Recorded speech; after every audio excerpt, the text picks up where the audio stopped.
communist capitulation. What capitulation? Again, was she supposed to not accept the results? This is nuts. All of this, including the fact that these Democrats cannot and will not fight these fascists the way they must be fought, is in turn the Democrats are fascists. Kamala Harris was the queen of mass incarceration. What planet are you living on? Expression of a deeper reality. This fascism has been bred and fed by this system of capitalism, imperialism. Oh boy. This fascism. What's the fascism? Not wanting wars around the world, wanting to rebuild the communities that are crumbling, wanting to let people say what they believe on social media, wanting to not have inflation destroy working people's lives. What's the fascism here? Has grown out of the very soil of this country, with its whole history. And I thought it was a Russian conspiracy. That's what the Democrats said. I thought it was a big conspiracy from Russia. Current reality of horrific atrocity, its fundamental relations of ruthless exploitation and murderous oppression. It's just like leftist word salad. What the fuck is she talking about? Of people here and all over the world. And the putrid culture that has rationalized and even celebrated all of this. Yeah, very late in the final days of the campaign, Generals Mark Milley and John Kelly, both of whom served under Trump, came out and accurately described Trump as a fascist. Yes, the fucking Pentagon opposed Trump.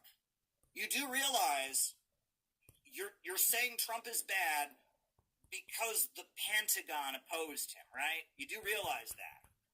You do realize that. You're calling Trump a fascist because the U.S. imperialists, the Pentagon bosses, you're on the same side and repeating the same hysterical rhetoric as the Pentagon and U.S. imperialism. You're on the side of Dick Cheney. Do you hear yourself? You're supposed to be a communist. You're supposed to be an anti-imperialist. Give me a break. Even Harris herself said this a couple of times. But then Harris and the Democrats continued to actively undermine the reality of this threat by spreading and focusing on the illusion that the real problem with Trump is that he only thinks about himself, or that he's dividing us, the American people. We all have so much... Did they not hear mainstream media saying Donald Trump had a rally at Madison Square Garden? You know who had a rally at Madison Square Garden 80 years ago? The Nazis. Mainstream media was pushing all this hysterical stuff, and the fucking Pentagon was pushing it, and you're pushing it now, and you still position yourself as being anti-imperialist. No, you are agents of French intelligence. You're assets of French intelligence. And the French are afraid they're going to lose NATO. And so you're fighting like hell against a candidate that is anti-NATO. You're on the side of Dick Cheney. You're on the side of John Bolton. And you're against American working families. Black people voted for Trump in big numbers. Latinos voted for Trump in big numbers. Muslims voted for Trump in big numbers. You are part of a leftist bubble, right? Where you're more concerned about who says naughty words than you are concerned about the actual conditions facing working families, right? And so I just wanted to get that out there. But anyway, the night is young, folks, and I see we got one super chat that has come in, and thank you, Gabby, and we will definitely be answering that in the second half of our show. And anyone else has any more super chats or rumble rants, by all means, give me something to talk about in the second half of the show. We're going to keep going for a while. I got a few other things I wanted to talk to you all about. Why not, right? Why not? The night is young. Glad that you're all here with us. Wanted to talk to you about a couple other things. So part of the anti-Trump hysteria that we're getting, and I was talking to Gavin about this earlier today. I was talking to some other people about this. Part of the anti-Trump hysteria is the buzz around this term Christian nationalism. That's the new thing that we're supposed to be upset about. Now, obviously, evangelical Christians, the religious right that emerged in the late 70s and came to kind of dominate U.S. politics in the 80s and 90s, the religious right is a real thing. But this new thing about Christian nationalism emerged. And so whenever I see MSNBC do segments about Christian nationalism, I hear various pro-establishment voices talking about Christian nationalism. So I tweeted out, today, I said, hey, is Christian nationalism a real thing? do people actually call themselves Christian nationalists? And I got all kinds of people responding to me saying things like, well, my relatives always say this is a Christian nation. Well, that's not the same as being a Christian nationalist. I got all kinds of people ranting against their Trump-supporting relatives for saying things about religion or culture they don't agree with. But none of them are saying that they are Christian nationalists. Now, the Christian Nationalist Crusade was a political movement started by Gerald L.K. Smith during the Second World War. Gerald L.K. Smith was an American. He was a guy who had worked with Huey Long, the governor of Louisiana, and after Huey Long died, he just became kind of a far right-wing activist. And he started the Christian Nationalist Crusade. And he was anti-Semitic, and he started the America First Party, the Christian Nationalist Crusade. He went around during the 1950s. He was just kind of an anti-Semitic, right-wing dude, far-right activist in America. That's Christian nationalism, right? Christian nationalism is it's a wing of 1930s far-right politics in America. I can guarantee you there is nobody in the Trump administration who has anything to do with Gerald L.K. Smith. But if you listen to these segments they're doing about Christian nationalism, they're not talking about Gerald L.K. Smith. They're talking about evangelical Christians believing things like abortion should be outlawed, believing things like the Ten Commandments should be displayed in classrooms. And you can disagree with those things. But that's not the same as being a Christian nationalist. And that this is where it gets really weird. And this is like a frustration that I've had for a long time, is that words become epithets. And then the people being called them start taking them on. And it's like, what is a Christian nationalist? What is it? What is a Christian nationalist? Nationalism is certainly a political trend, right? The idea of loyalty to a nation state. The United States is not a nation. A nation is a people with a common language, a common culture, a common history, and all of that. The USA is full of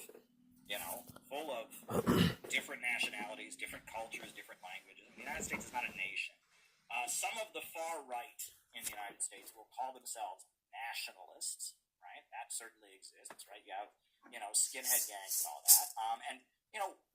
Before it was Christian nationalist, it was white nationalist. Well, white nationalism certainly exists, right? Richard Spencer, David Duke, those guys they openly call themselves white nationalists, and they have a very specific belief system. Their belief is that, whites are this sacred group that is being persecuted by a conspiracy from Jews, and they want to create some kind of ethno-state, a separate country for whites only, right? And that's white nationalism, right? Very few people in America are white nationalists. Very, very, very few people believe that whites are a sacred group being persecuted by a conspiracy of Jews, and that the answer is to carve out a big chunk of the country and make it the white territory. Very few people in America believe that. There are some, like Richard Spencer, like David Duke, that do believe that. But it's a very, very, very small group of people. But I noticed when Trump first got elected, all of a sudden, everybody was a white nationalist. Everybody was a white nationalist. I mean, anybody. I was a white nationalist. I mean, of course I wasn't, but I was accused of being a white nationalist because I waved the American flag and talked about patriotism. All Trump supporters were white nationalists. Well, I just started calling everyone a white nationalist. And ContraPoints made this cringe video about how all the white nationalists are pretending to not be white nationalists. And the left did this whole thing where it wasn't about fighting capitalism and imperialism. It wasn't fighting for working families anymore. There was this secret white nationalist conspiracy that had infiltrated the government. And that's what we were fighting against. And it was like somehow Richard Spencer and David Duke had, secretly they were controlling the Republican Party, and all the Republicans were white nationalists, and that was not true on so many levels. That was just so absurd that it's just like, where do people begin with that? I mean, first of all, Richard Spencer, David Duke, the white nationalists, they all hate Israel. They think Israel is part of a big conspiracy against white people. Well, Donald Trump was the most pro-Israel president we've ever had, which is not good. He moved the U.S. Embassy to Jerusalem. He murdered Qasem Soleimani, and all of that. But yet, it was just a fact that, Trump is a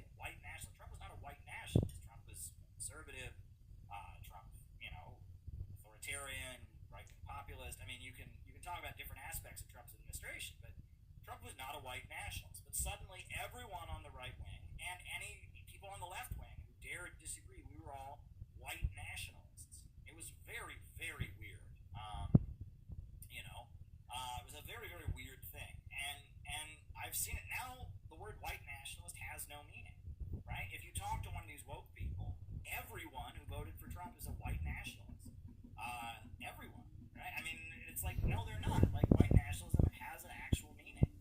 And Christian nationalism is a spin-off of the same kind of politics. And it was started by a guy named Gerald L.K. Smith in the 1930s, who supported Hitler, was anti-Semitic, the whole nine yards, right? He was from Louisiana, and all of that. And now I see all these programs on MSNBC and all these people tweeting about Christian nationalism, and I listen to them talk about Christian nationalism. And what they're saying is Christians want to outlaw abortion because they disagree with it. Well, abortion is actually illegal in most countries in the world. They just have an exception, which is any doctor. If a doctor signs on to it, says it's necessary, it's allowed, right? And that's how it is in Britain. That's how it is in France. That's how it is in most of the world. Abortion on demand is illegal, but if a doctor signs on to it, you can do it. That's how it is in most countries in the world. In America, it's very weird. The way we do abortion over here, is very, very weird. And the Supreme Court legalized it with Roe versus Wade. Roe versus Wade was overturned, and the abortion issue is a very bizarre thing in America, the way it's handled.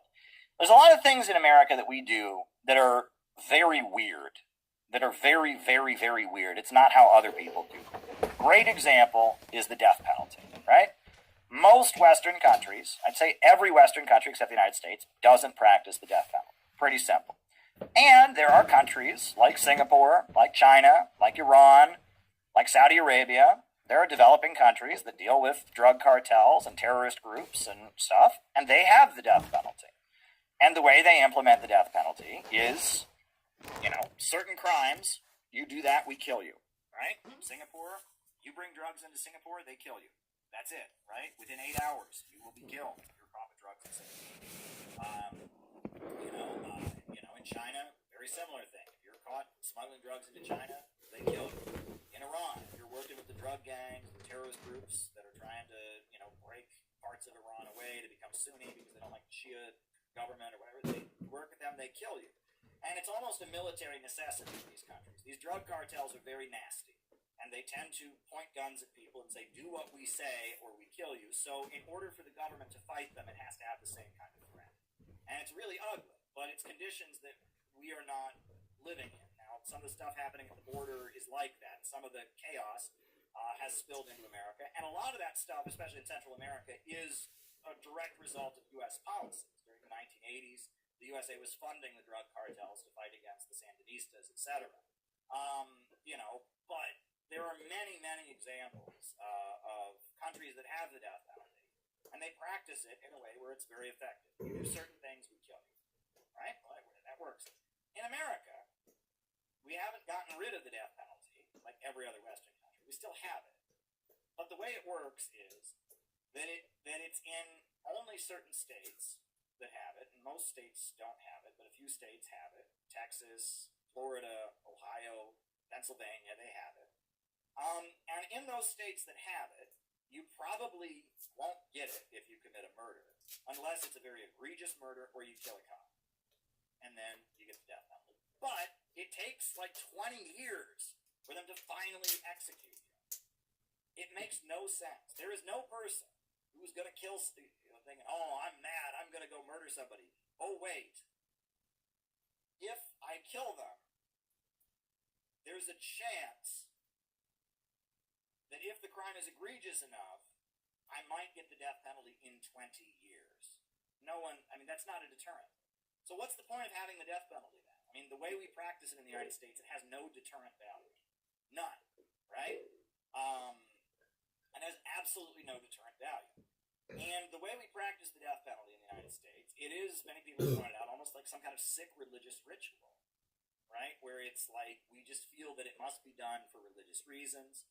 And on top of that, it's like a weird gesture to the cops, right? It's like if one of you cops gets killed, we'll kill the guy who did it to show that we like you guys so much. Well, with all due respect to law enforcement, I don't think we should be killing people as a favor to any profession, right?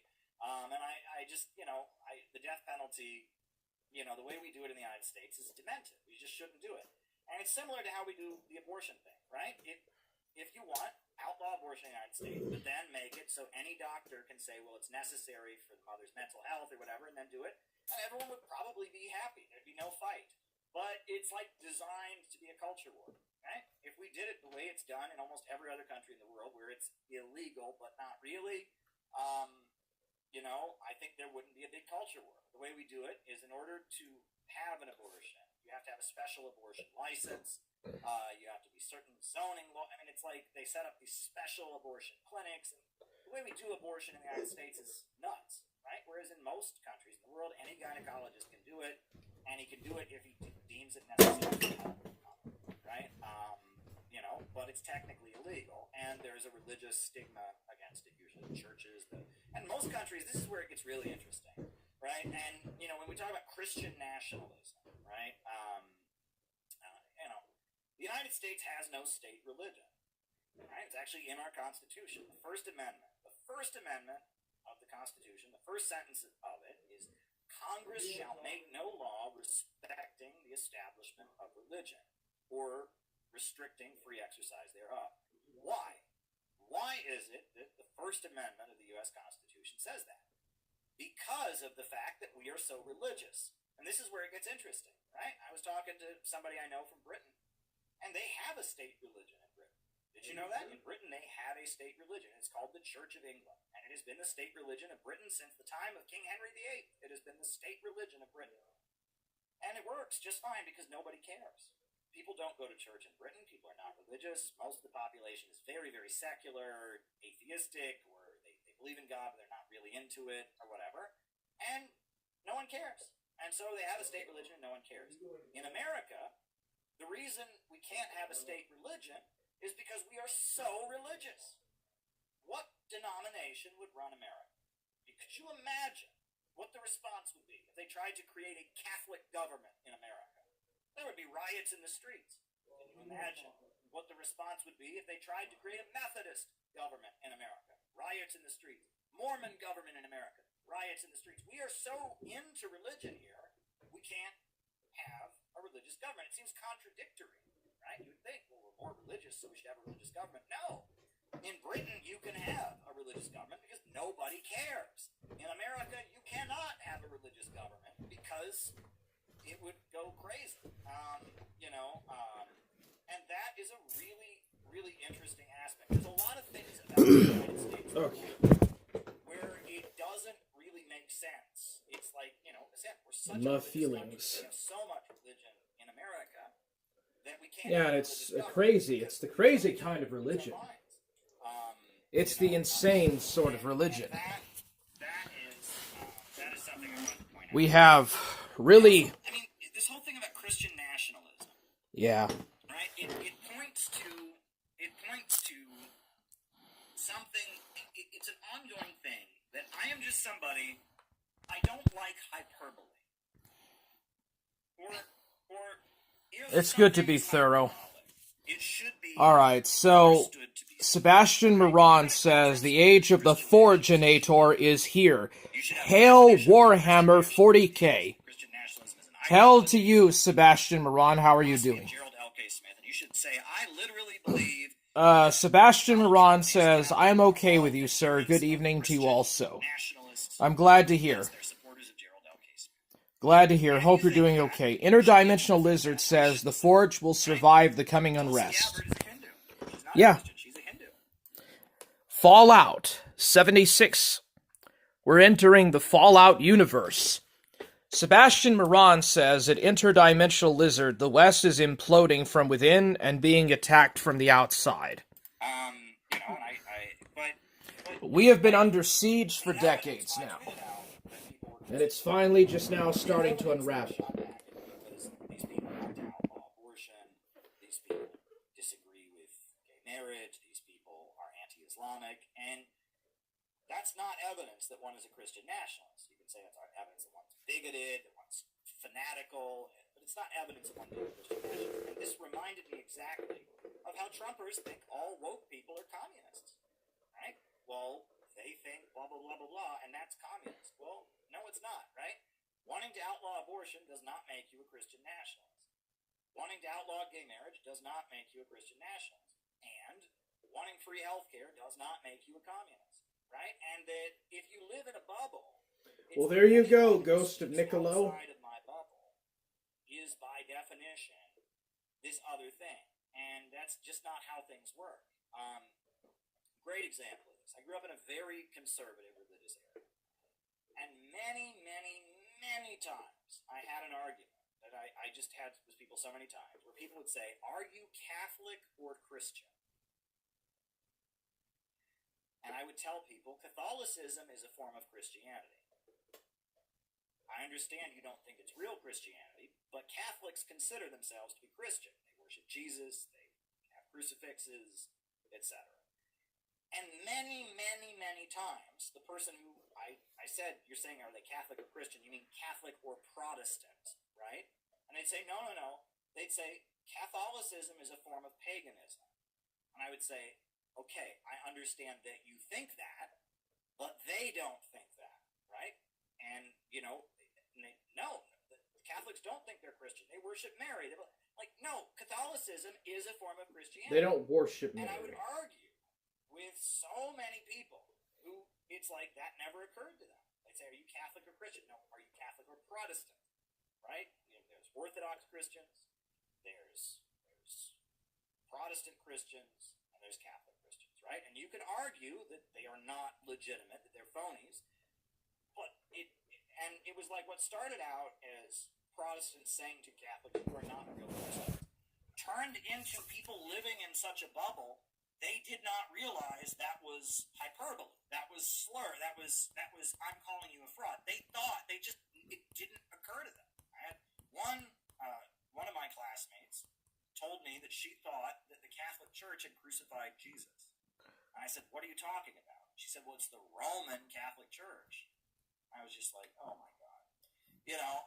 And she was convinced that the Romans, that Catholicism was the religion of the Romans who killed Christ. I mean, eventually it became that, hundreds of years later.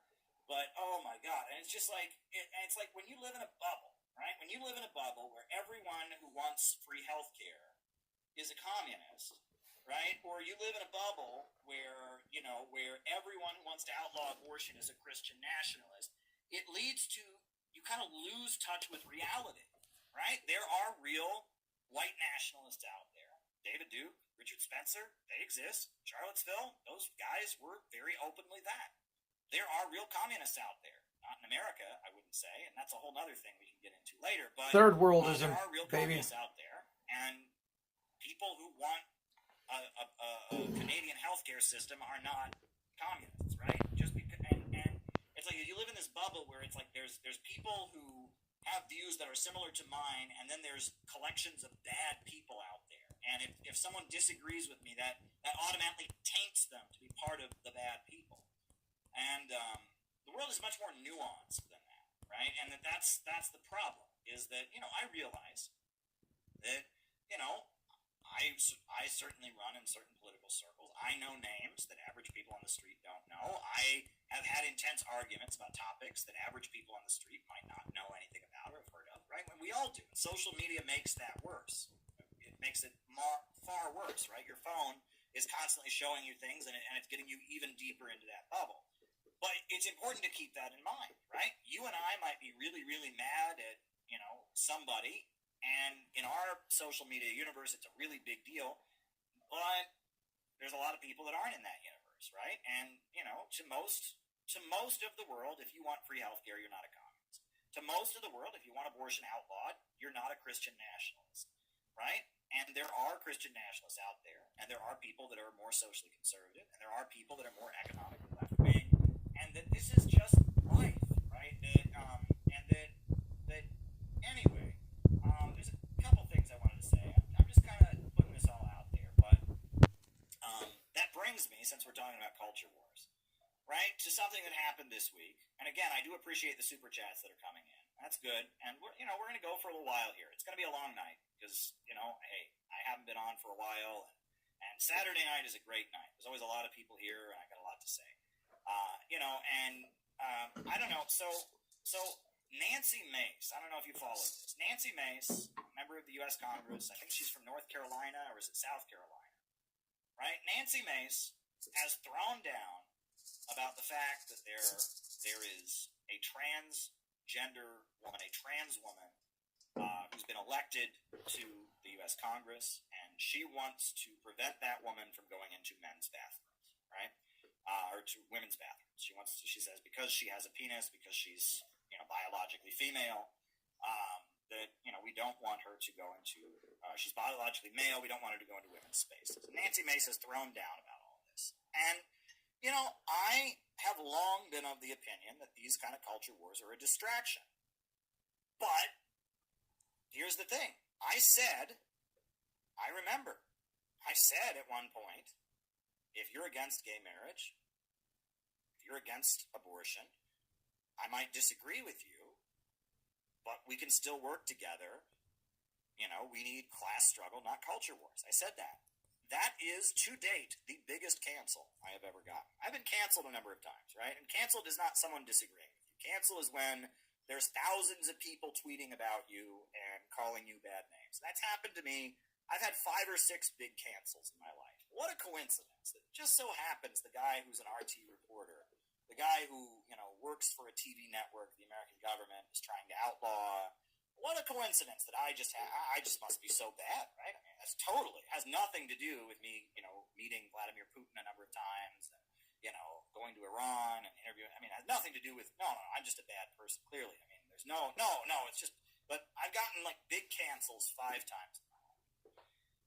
The largest one, by far, was when I said, if you're against gay marriage or abortion, I'll work with you. We need class struggles, not culture wars. That's what I said. And that was the response of this transgender member of Congress. I'm going to pull up a news clip about this whole incident because, this is the left's fault, okay? This is the Democrats' fault. Okay, it is. Yeah. And I'm sorry, I tried to say what she said about, let's just focus on the culture wars. I don't want to argue with you about trans people, right? And in response to that, I got canceled like you wouldn't believe. I have never been canceled that badly. Humanist Report launched it, and I got thousands of retweets. It was nuts. And that's what I got canceled for saying. But anyway, I'm going to pull up a news story about the whole Nancy Mace thing, because I want you all to see this. I'm going to give you my reaction, which is that, yeah, it's dumb, and it's dumb on a number of levels. The first reason that it's dumb, right, people have pointed out, is that members of Congress have their own bathrooms. If you're a member of Congress, you have an office, and in your office, you have your own private bathroom. So, whether you go in the men's room or the women's room doesn't matter, because you're a member of Congress and you can go in your own bathroom. You have your own bathroom. That's the first thing. It's the first reason it's dumb.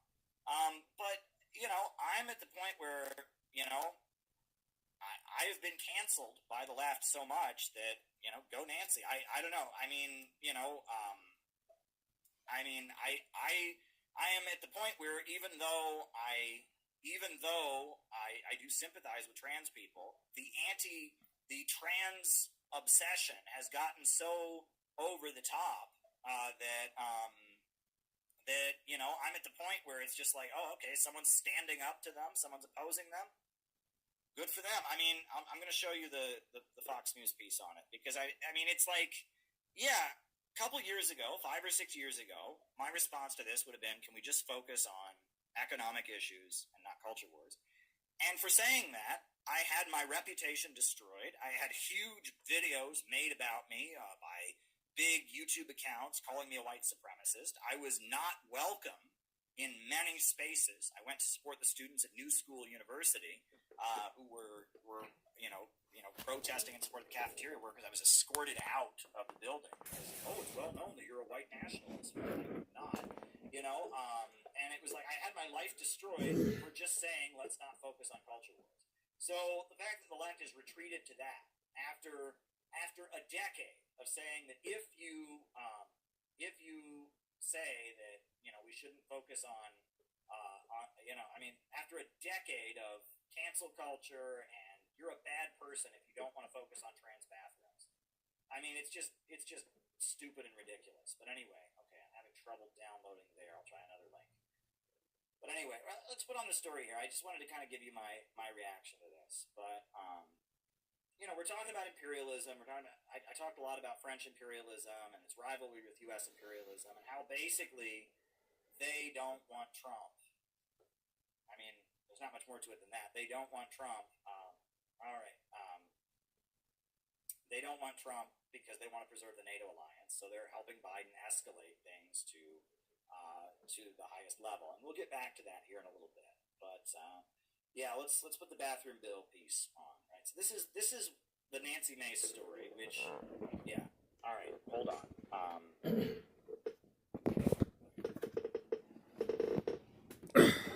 right, a new survey telling us what we kind of already know: the moronic woke terms that the left-wing loons have force-fed us for years, especially our kids in schools and colleges, they're not popular.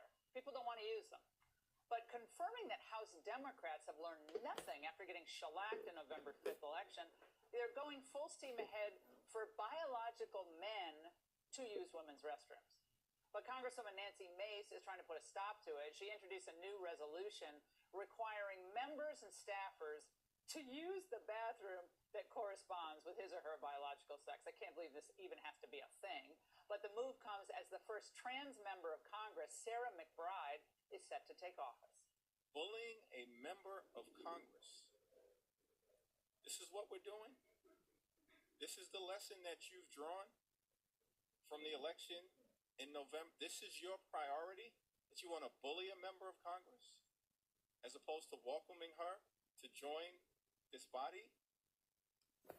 Of course, as always, legacy media helps Democrats frame the issue as the nice people versus the mean people. Speaker Johnson has said he wants to treat every new member with the words dignity and respect. Forcing this congressperson to go into a male restroom, is that dignity and respect?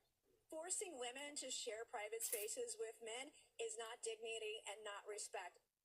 Joining me now, South Carolina Congresswoman Nancy Mace. Congresswoman, great to see you. So as far as dignity and respect go, I'm wondering, Congresswoman, how have you been treated after introducing this resolution? Oh, very interesting question. So the height of hypocrisy, the height of gaslighting, they're threatening to kill me now because I, as a woman, am standing up to protect other women from men being in our private spaces, our restrooms, bathrooms, locker rooms, changing rooms, you name it. And so now they're threatening to kill me over this. I'm being bullied online. But what they forget is that, Laura, I'm the first woman to graduate from the Citadel Military College of South Carolina. I will not be bullied into silence. I will not back down. And in fact, I'm going to double down on this. And I'm going to file even more legislation to protect women beyond the Capitol, across every state in the nation. Because the simple question is, do women have rights or not? It's a very simple question.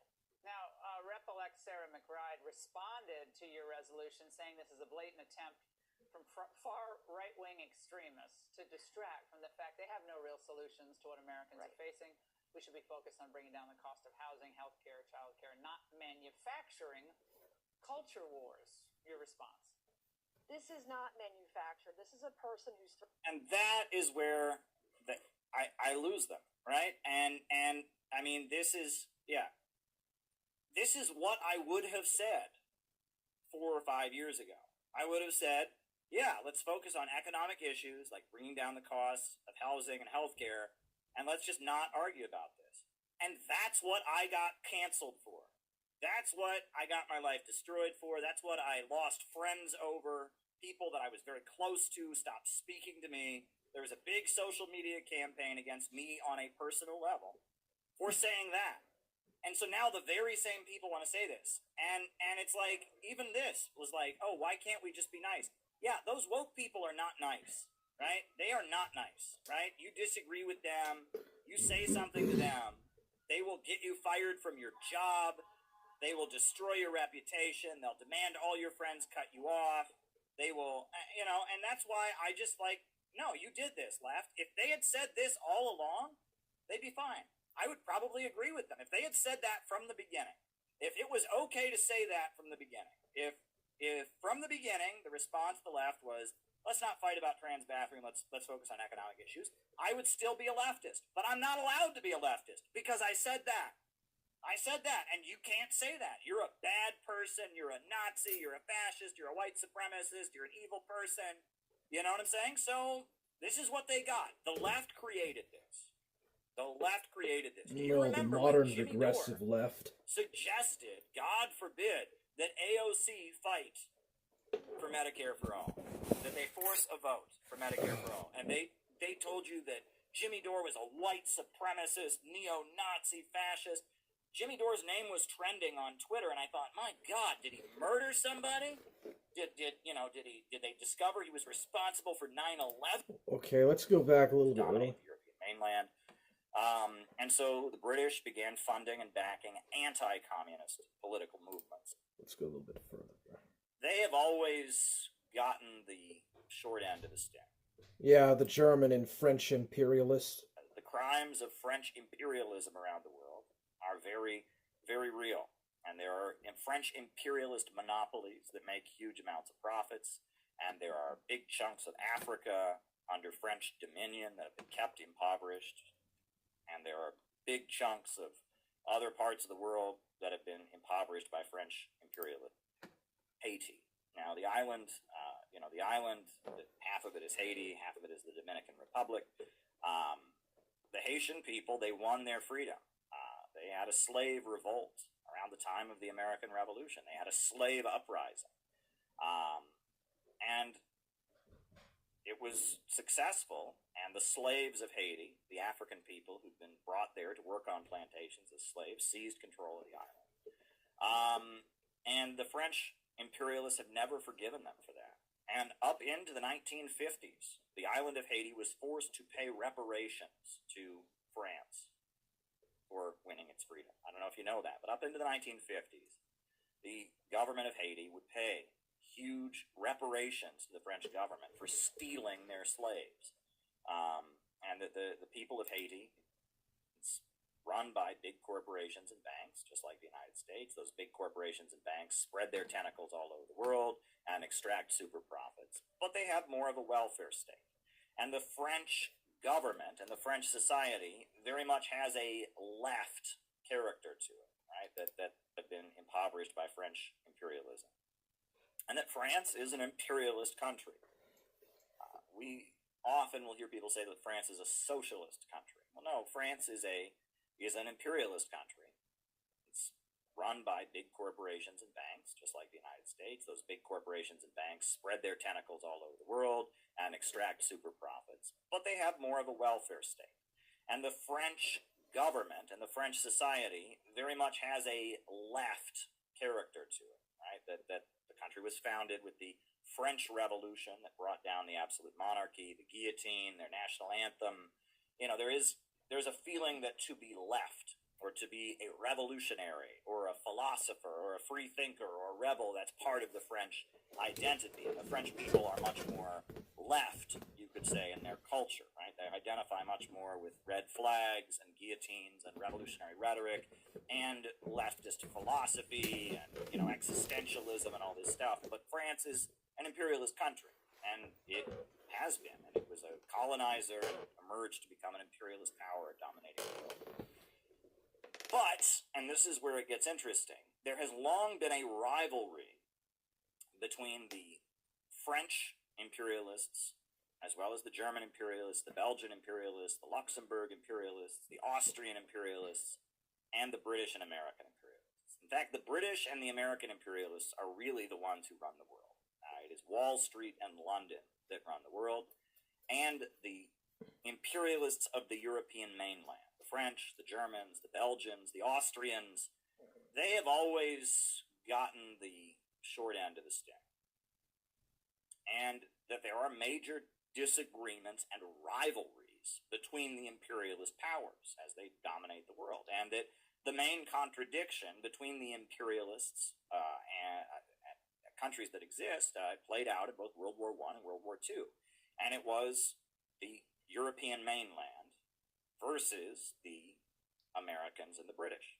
Now, the Americans and the British tend to dominate the ocean, and they are ocean-based economies, ocean control of the trade routes, and that France, Germany, etc., these are countries that are more landlocked, and that even though they are part of this Western imperialist system, they have a little bit of a different orientation. And one of the main differences between the British and American imperialists and the French and German imperialists, one of the main differences is oil, and I'll get to that in a second.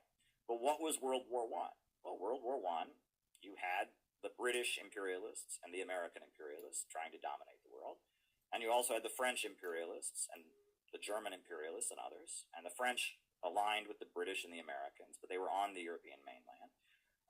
And you had the German imperialists, the Austrian imperialists, and they wanted a chunk of the world for themselves. And so there was a fight between two major imperialist powers. And the Germans were the up-and-coming imperialists. They did not establish themselves as a country until very late in the game.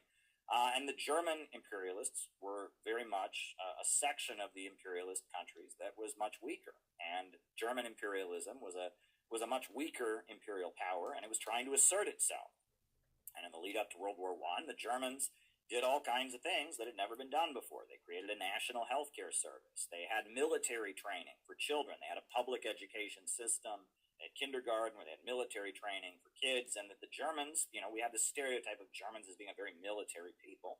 That's because they were up-and-coming imperialists. And social democracy, reformist socialism, was a big part of what made Germany, as it was trying to assert itself as an up-and-coming imperialist power, it's what made it effective, right? It was the socialists who went out and demanded things like healthcare. So they created a national healthcare service that made Germany much more stable. The socialists went out and demanded things like kindergarten. So they implemented it. And the kids all learned to march in straight lines in school. And so it was, and that German imperialism, as it was up-and-coming, it had the biggest Marxist or leftist socialist party in the world. The German Social Democratic Party, the SPD, was the biggest political party in Germany. And this was a party that, Friedrich Engels and Marx's close collaborators like Kautsky and Bernstein and others had helped establish.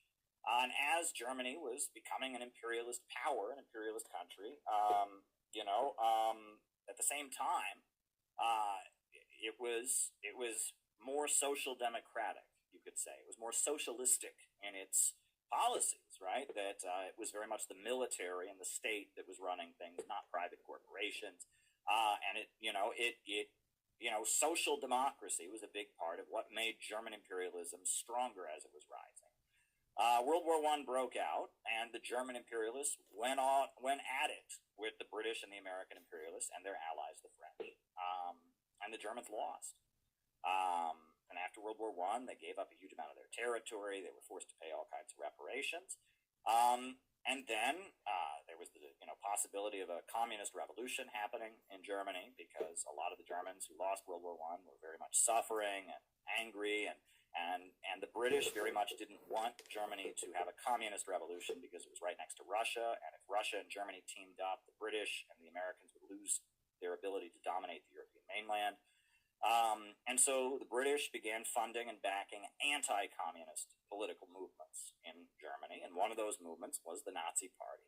And the Nazi Party started out as an anti-communist street fighting organization, and eventually they made a deal with a lot of the German industrialists and bankers, including a banker named Hallemer Schacht. And Hallemer Schacht arranged for the Nazis to establish an authoritarian military dictatorship and reassert German imperialism. And they went back to trying to seize their territory. They started seizing parts of Eastern Europe and parts of Africa. And so World War II broke out, and the British and the American imperialists teamed up with the Soviet Union to beat down the Germans once again. And that the struggle between the European mainland and the British and the American Atlanticist powers, the sea-based globalist empire of Britain and America versus the land-based but also imperialistic powers of the European mainland, that's the main contradiction within the imperialist camp. And when things are good in the 1990s, when the economy of the Western world was booming, during those years, everyone got along. But when the economy gets bad, like during the 1930s, like during the lead up to World War I, when there's economic crises, suddenly these countries start fighting with each other. And now we're in a period where there is a contradiction between the imperialists and And there's also a contradiction within the imperialist countries, and I'll get to that in a second. But the French and the German imperialists don't have anywhere near the power that the British and the American imperialists have. And there are key differences between them and key economic rivalries. And one of the key differences between the European mainland and Britain and America is oil. Britain and America dominate the world's oil supply. Right? Oil is under the control of ExxonMobil, BP, Chevron, and Shell Oil. Right? Those four super major oil companies dominate global oil markets. And if you want to be on the global oil markets to some degree or other, you got to have something to do with those four corporations. They have the power. There is a smaller oil company in France, but it's nowhere near as powerful as the four super majors. And that the French don't particularly like the fact that the oil markets are dominated by the American imperialists. And that's why France has historically been a big supporter of nuclear power. And the French nuclear power program was actually started by a communist, a scientist who was a member of the Communist Party. And it's the French government, after World War II, started setting up nuclear power. And actually, France has all kinds of nuclear power plants. It has so much nuclear power, it actually exports its nuclear power. And the French love nuclear power. The Americans and the British do not love nuclear power. Because nuclear power means you're not using oil for your energy, and it threatens to put the big monopolies on All right, business, so especially if nuclear energy could lead to cold fusion, which is the... Go ahead and move on. And this will be the first world war that out of it, a nuclear fallout could actually happen. These are the imperialists, and specifically the British oligarchy that Lyndon LaRouche talked about. It was these people, the Freemasons and the Jews, the Freemasons and the Jews, who put me on probation. Because I stood up for myself and I advocated self-defense against a hostile force that was backed by intel that were trying to silence me. The Freemasons put me on probation. I did not break the law. They just made up blatant false excuses and lied. And even at the trial, they talked about it themselves. They mentioned that I said the Freemasons put me on probation. And even just a few weeks ago, there was a staged intel apparatus event where they allegedly had a drunk driver crash into a fence in front of my house. And then they had the ambulance and a couple of cop cars and the ambulance and people come out. And that was a staged event because the person was not arrested. If you get caught drunk driving, you are charged with a DUI, driving while under the influence, and you get arrested. This person was allowed to drive away, basically. Or they had a friend come pick them up and they left. They weren't arrested. That's a staged event. Nobody was hurt. Just an old fence was damaged. Nothing of my property was damaged. No one was hurt, thank goodness. But the point is that was a staged intel event. The FBI, the CIA, the FSA, and several government-backed apparatuses and intel collaborated with law enforcement to engage in gang stalking against me because I talked about the Freemasons and I talked about the Freemasonic lodges and the influence of the lodges in the churches. That's why I don't go to church, because it's all run by Freemasonry. I even have a person who sometimes comes into my chat who actually collaborated with irregular Freemasonry. His name is Rick Perry. And he watches almost every single one of my streams and is always in my chat. And Rick Perry has actually admitted, no jokes aside, no puns intended, that he was involved in some lower apparatus intel with this guy that converted to Islam in the UK, and at one point was a white nationalist. At another point, he was involved in some stuff with British intelligence. Let's see here, Church of the Nine Angels. Order of the Nine Angels, that's it. This is what Rick Perry has claimed to have been involved in. Satanic left-hand path. And he'll admit it too, if you ask him. David Matt, that's it. Rick Perry will come into my chat every so often and talk about his collaborations with Matt Pride, or Matt Pack, the guy that founded the Order of the Nine Angels. Because I talk about the high financial institutions of the British oligarchy. Particular ideology called the Juche ideology is superior to Marxism-Leninism. The communist and anti-imperialist countries of the world are not Marxist-Leninist anymore. They're not doing the Stalin-era thing. I admire that Stalin defeated the Nazis, that he raised Russia up into a modern country. He mobilized that country to build and construct, but that's not where the world is at anymore. Socialist countries have a market sector, and they don't have the dogmatic ML ideology. And the people in America who go, I'm a communist, what they're really saying is, I'm mad at my neighbors. I'm mad at my neighbors. My neighbors, I feel alienated from them. I don't like the American flag. I don't like Christianity. And I want everyone to know that I'm different and that I'm angry. And that is not the basis for a real anti-imperialist movement. This country needs a real anti-imperialist movement desperately. And communists are not First worldism. Communists are not going to do it. And the global anti-imperialist movement is not doing the communist thing anymore. First they understand worldism. Socialist economics. They understand anti-imperialism. They rationally plan their economy in order to have endless growth. But they believe in God, largely. The overwhelming majority of anti-imperialists in the world today believe in God.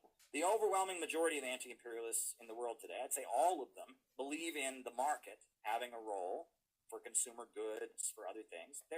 We're not doing ML is not where it's at anymore. Yeah, Jason Underoos. In America in particular, ML is a dead brand. He's talking about Marxist-Leninism, and this is the problem with people like Jason Underoos. Jason Underoos, he lives in the 1970s, basically. Jason Underoos, his mind is stuck in the 1920s, 1930s. He's still stuck in that Marxist-Leninist lens, and he hasn't moved on.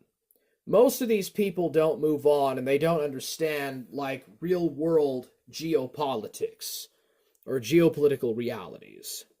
Jay Dyer grasps it pretty well, but then he's also an ortho bro. My ortho bro bullshit. Imperialism is what it's all about. Anti-imperialism and growth. We need economic growth. We need to unleash human creativity and build and construct. I am an optimist. I'm a builder. And I don't want to spread discord and division. I want to bring people together. I want people to be happy. The engineer. I want to spread light. Jesus, in the Sermon on the Mount, he said, let your light shine before the world. That's what I want to be. And I don't want to be encouraging discord and disagreement. I don't want to be pushing a dialectical, let's struggle and fight with everybody. And I do oppose the system of imperialism. That is, grinding countries all over the world into poverty, is leading us to a low-wage police state, leading us toward World War III. And I do stand with Russia and China and Venezuela and North Korea and Iran and Cuba and all the countries that have broken out of imperialism. And those countries aren't doing the classic communism thing. And communists in America don't support those countries and are not anti-imperialist and are more attached to an aesthetic, right? It's about having an identity, a commodified identity. Go watch Marx for Sale, Peter Coffin's great documentary. We got to just stop being communists. There's no point in being communists anymore when the majority of anti-imperialists in the world are not communists, are not calling themselves that, when the communists in the West are evil and on the wrong side. Look, communism in America is certain people's private property. And that's an ironic statement, isn't it? It's private property, right? Isn't that communists are supposed to abolish private property? But that's what it is.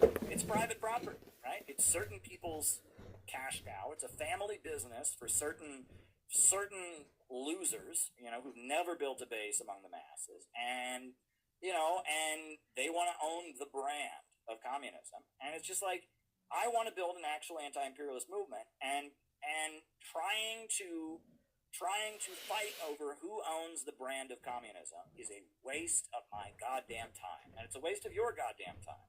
We have to build an anti-imperialist movement in this country, and we're not going to build that movement if we're trying to be communists, because communists are not doing that. Communists, if you actually get anything done, communists hate you. I mean, that's you want to be hated by American communists?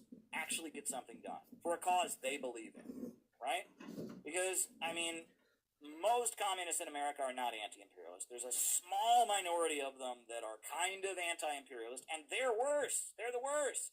Because with them, they're kind of anti-imperialist, but they're very desperate to have their brand be correct. And so, the bulk of American communists, if we had a successful rally today, let's just say CPI, we had a very successful rally to stop sending money to Ukraine, hands off Russia. Most American communists would want nothing to do with it because they support Ukraine, they hate Russia, they follow mainstream media, right? They just wear a hammer sickle shirt, and they pose for themselves with pictures of Lenin, and they don't care.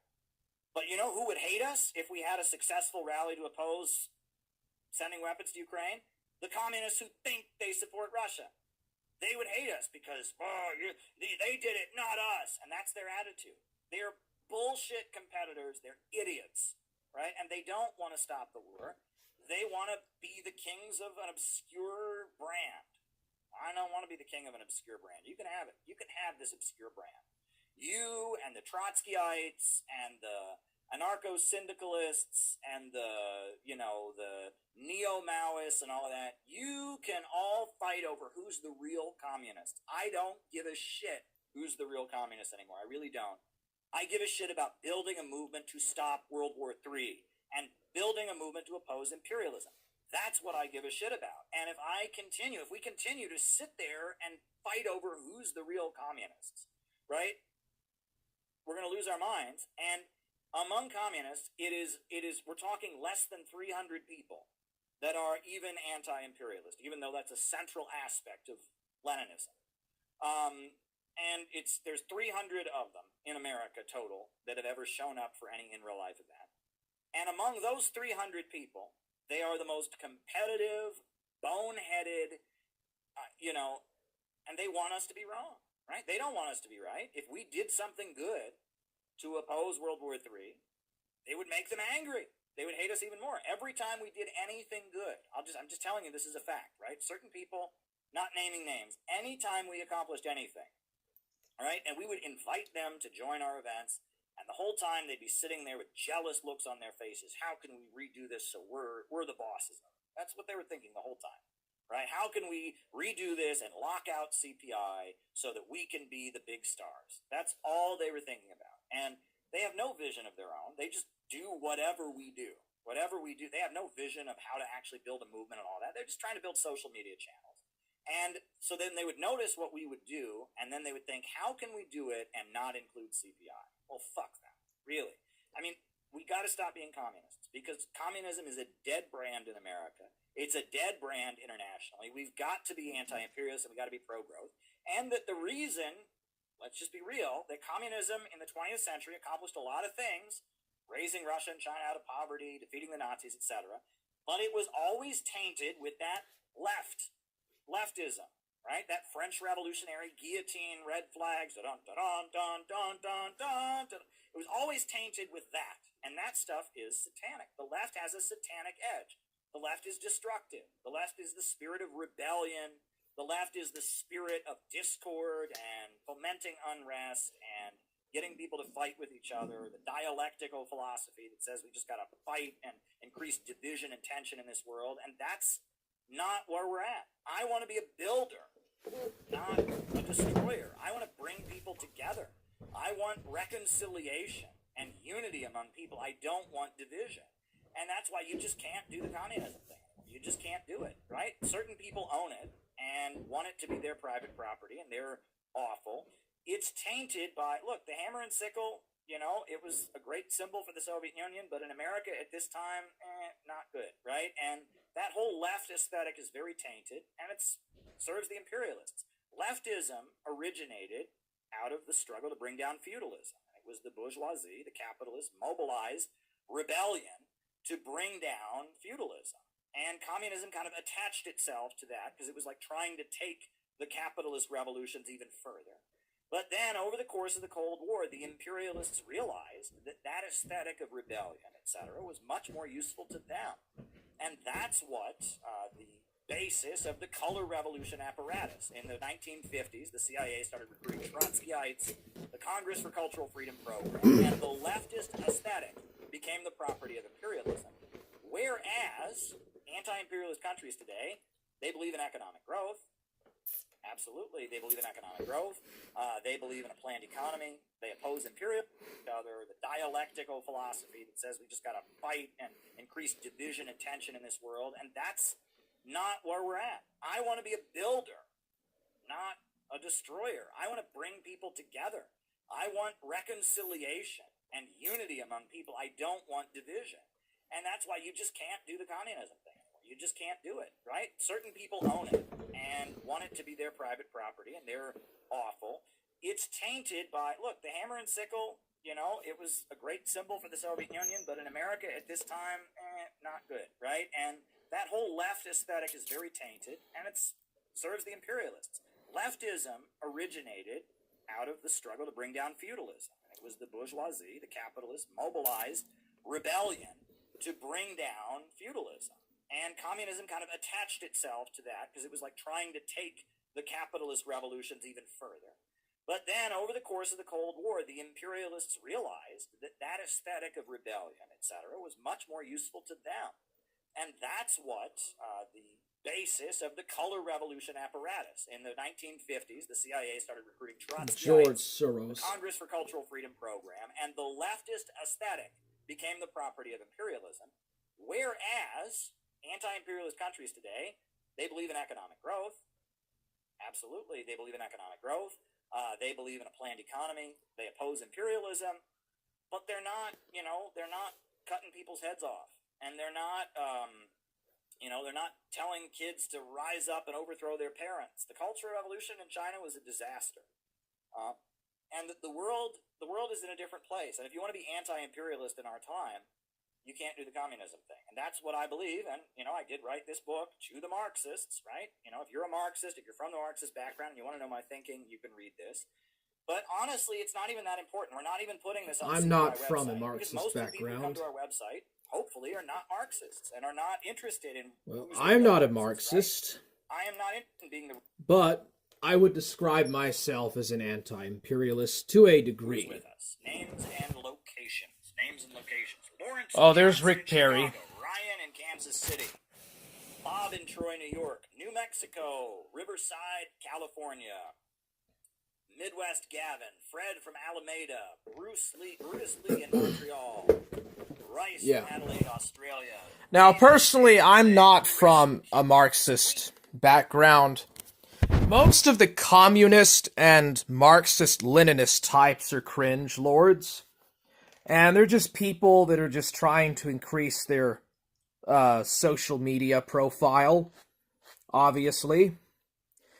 And they're more interested in ideology and being like little gods, and this whole emphasis of rebellion and nostalgia bullshit. It's actually kind of a lot like the Confederate and the Nazi nostalgia that the white nationalists have. Like, the white nationalists will have Confederate and Nazi flags, and they will, just like the modern left, they'll cringe on nostalgia. It's nostalgia grifting. The modern left are a bunch of grifters. Noam Chomsky, who is an anarchist, he talked about some of this in past interviews and lectures he gave. He talked about how the neo-Trotskyists were bought out by the establishment and how the modern left was bought out by the establishment and became pro-establishment. What happened was in the 1980s, the 1970s, the formerly anti-establishment far left were bought out by the university system. A lot of these neo-Maoist Trotskyite types, they're usually former university students, just disgruntled university students, and they've been through the university, and that's where they usually get that incentive for indoctrination in that sense. And the modern left was bought out with social justice and by sexual and gender revolution, and then later identity politics and gender identity. And they shifted to a pro-business, pro-establishment model. That's why the modern left doesn't talk about class warfare or the proletariat or any of the class struggle of the past. They talk about gender, breaking down the patriarchy, breaking down gender norms, and to a degree, women, gays, and even trans people deserve rights. They deserve to have their rights, and they deserve to have an equal voice. But the problem is that they became friendly with business. Corporations back the modern left, okay?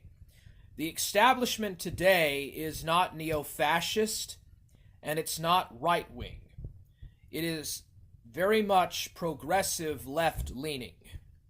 The establishment with all the corporations, the military-industrial complex, and even the neocons are all in league with the same woke people and stuff. They're pro-establishment. They shifted to being pro-establishment a long, long time ago. About the 1980s.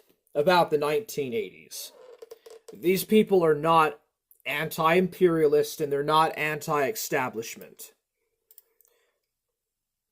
Fun day. It's going to be a great fun day. But we do need people to come on, and it'll be our membership drive, our 8-hour membership drive on Black Friday. So that's happening. So be here on Black Friday, join CPI. And then the other thing is we just wrote this letter to Trump, and this letter is doing amazingly. I will check where we're at with this letter, right? This letter has been promoted by a number of big names on social media, and it's doing pretty darn well. Yeah, the Democrats are insane. The Democrats want war with Russia. At this point, They want a war with Russia, which is absolutely insane. Russia has more nuclear warheads than the U.S. has. But is that enough? No. It's insane. It's not enough, because this letter is the anti-imperialist message. It's a letter to Donald Trump, and it's an anti-imperialist message. And if you haven't seen it, And Donald Trump is the rightful president. Beautiful video of it was made by people. Even though I don't really like Then I'm gonna make him, a special ask, and then I'll start he is still the right president. I'll start answering people's And he is the man that will end this, I hope, ends this Russian-Ukrainian war. And the war in Gaza. Unjust wars against Russians, unjust wars against the Palestinians. Has won the presidency for a second time. Well, of course he did. The American people are tired of your narratives. Blacks and Latinos are tired of the left using legacy wokeism or legacy racism. They're sick of it. That's why they went to the right. Or that's why they went red. You're being told Donald Trump can never win again. But as we went and spoke with regular voters. That's never been what they seem to think. As we predicted, you won. Yeah, because of how dumb the system these people live in and is in complete fragile and emotional you are. The old order of the world, ruled by big banks and monopolies, is becoming more unstable by the day. It is relentlessly Yes. driving working families' living standards down. Low-wage slavery. Americans voted for you because you promised peace. You promised peace. You promised peace. They said, he will start a war. I'm not going to start a war. I'm going to stop wars. Americans voted for you because you promised swift government action to improve their lives. Together we can truly make America great again for all Americans.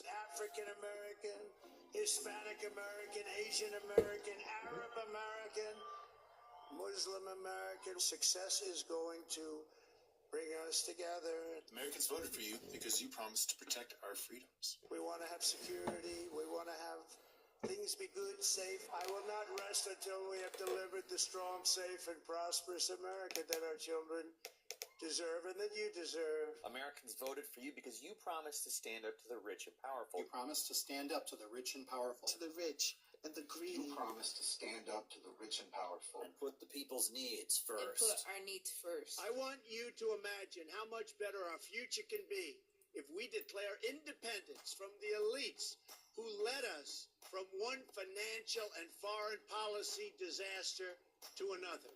While many exclusively focus on the Yeah. negative realities of a political campaign, Fuck the remember elites. your Quantum Leap speech, where you rolled out some extraordinary ideas for completely rebuilding this country.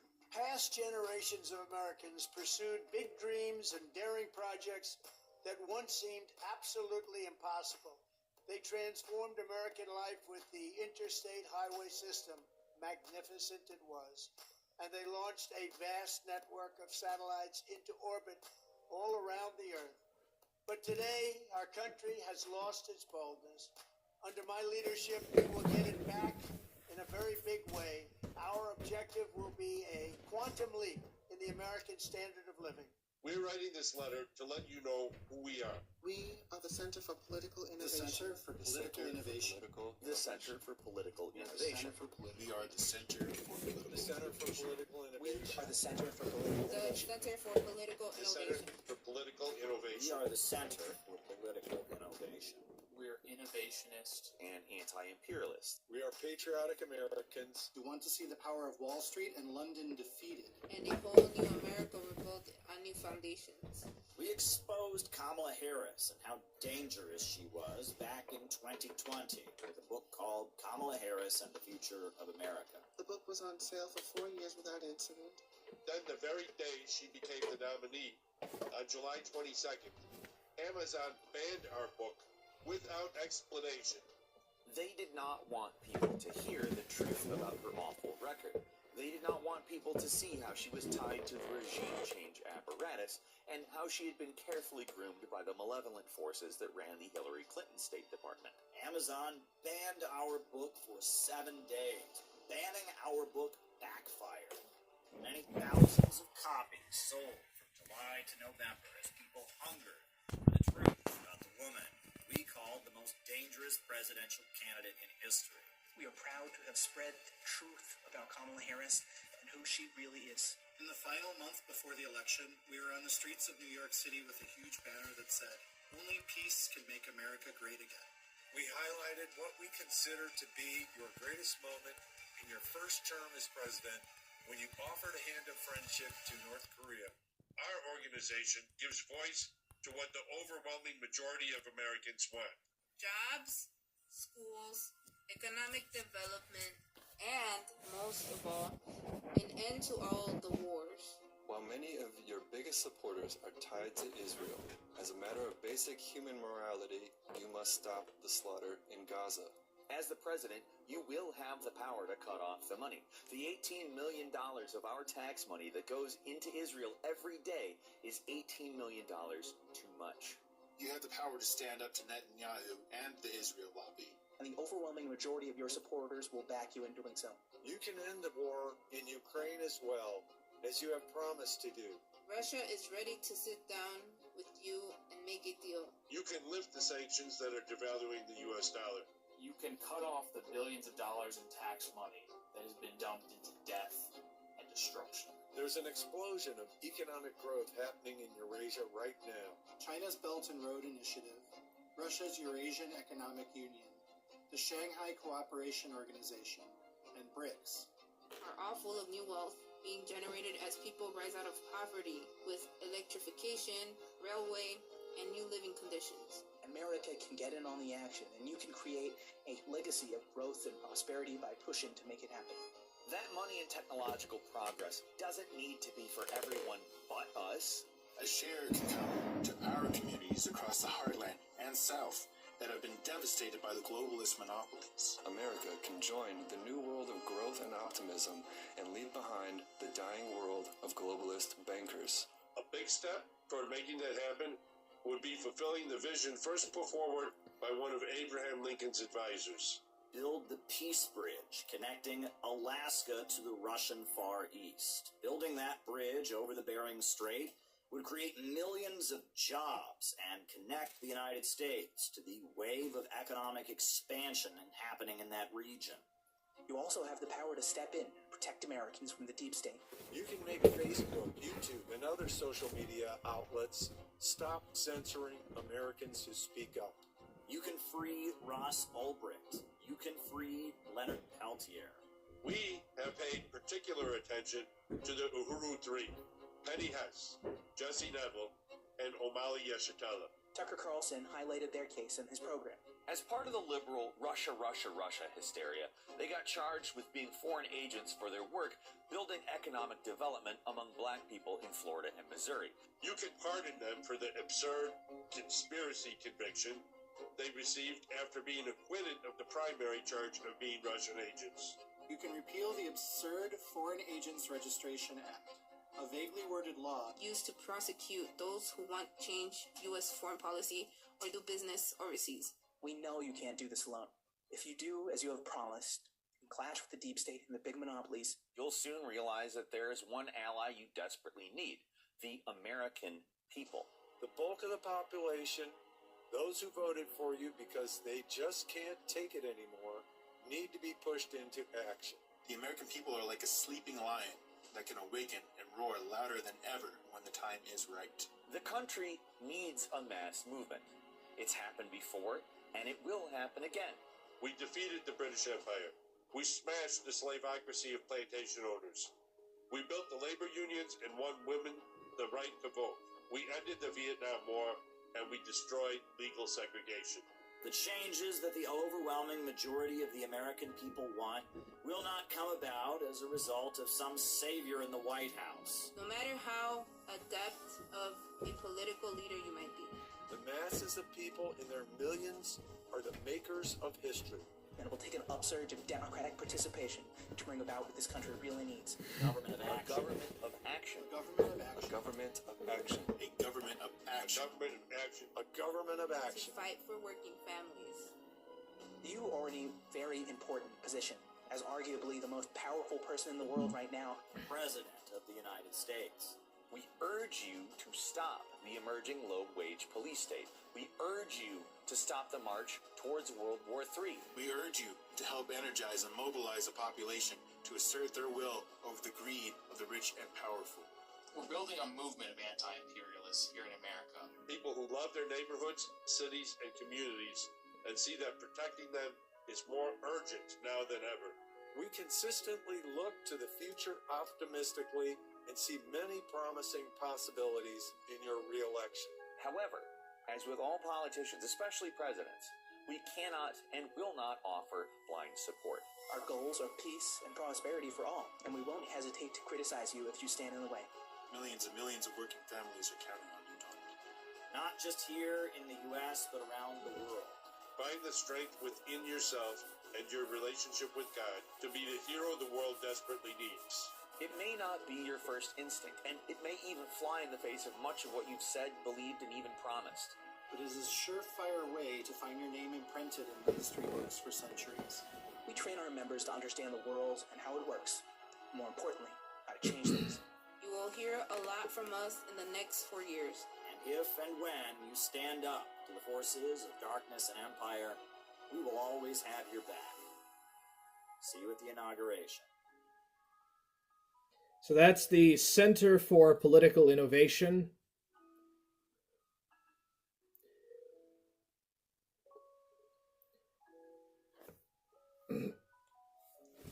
Well, that's pretty motivational, but...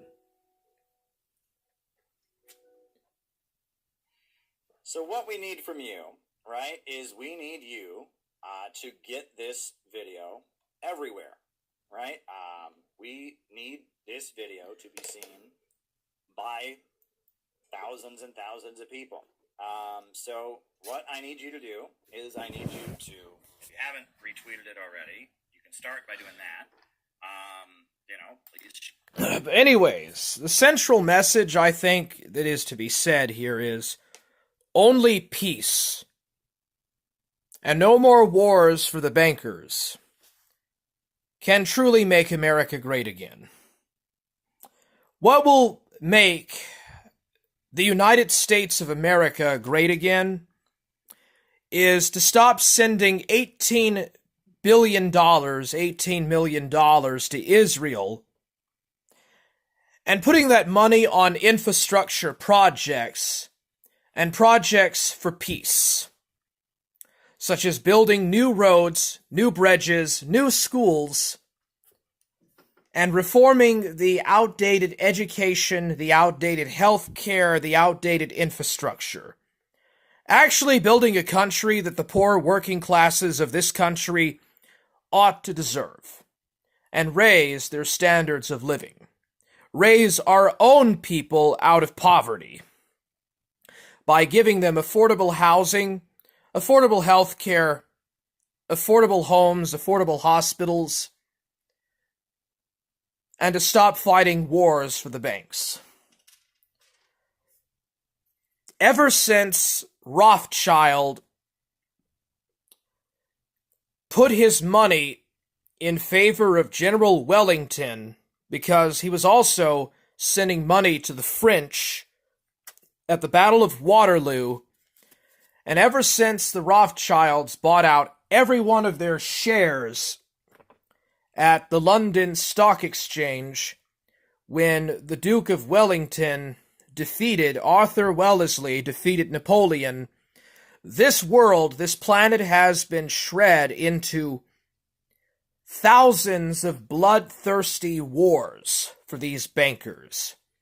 Ever since Mayor Amschel Rothschild bought out the London Stock Exchange during the Battle of Waterloo in 1815. That is a fact. So Rick Perry gives his Metallica sign. B. Svenderi, YouTube does not let me rewind this live stream. Weird. That's bizarre. Are you talking about this guy's live stream or mine? Let's see here. B. Svendir says, Trump is like President Camacho. Yeah, I see where you're going at that. Alright, so. Yeah, it's time, like... LaRouche PAC has been bought out. Like, LaRouche PAC is done. Okay? You know, before people like this guy came along, you know, you had the von Mises Institute, and the von Mises Institute is a far right-wing, you know, political center. I get that, but it kind of sort of was anti-banker, you know, but eventually, you know, the von Mises Institute became pro-establishment. It was bought out. And I don't agree with nothing that the von Mises Institute says, but all I'm saying is that at one point, you know, they were talking about anti-establishment narratives. And then they were bought out. LaRouche PAC was bought out. So now, you know, we gotta make America great again by promoting peace and fighting the banks. Fighting the bankers, fighting the banks, fighting international monopolies. That's what's going to really make America great again. Donald Trump has the opportunity to actually do something to really bring this country to a high standard that it had in the 1980s and even the 1990s. A standard that was lost by people like Bill Clinton, George W. Bush, and Barack Obama and Joe Biden. These war hawks, Zionist war hawks. And Trump is a big Zionist himself. But to truly make this nation great again, we got to stop sending $18 million to Israel and put it on our own infrastructure and raise the living standards and create a universal income and free health care for ordinary Americans. Because we're just going to a low-wage slave state, and we're going to an unnecessary war that's going to lead to untold number of millions of people dying for no just cause. You know, that's all I'm saying about it. Ghost of Niccolo says, greetings, Forge Gang!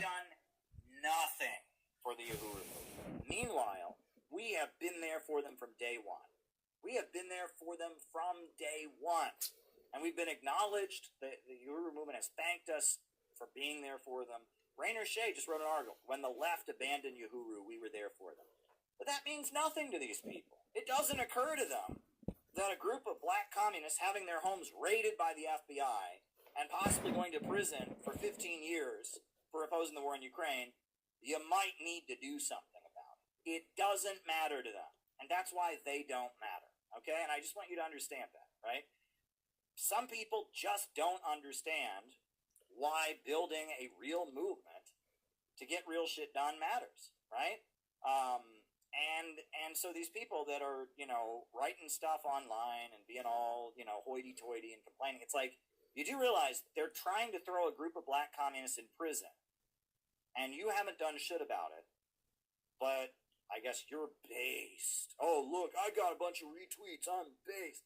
Fuck you, right? I mean, and it's like, they don't even aspire to do what we're doing. They don't understand why what we're doing is important. They don't even get it, right? It doesn't occur to them that, like, oh, we should actually build a movement, anything. They're just doing internet fandoms. And they don't know what they're doing, and we're not doing our own version of what they're doing.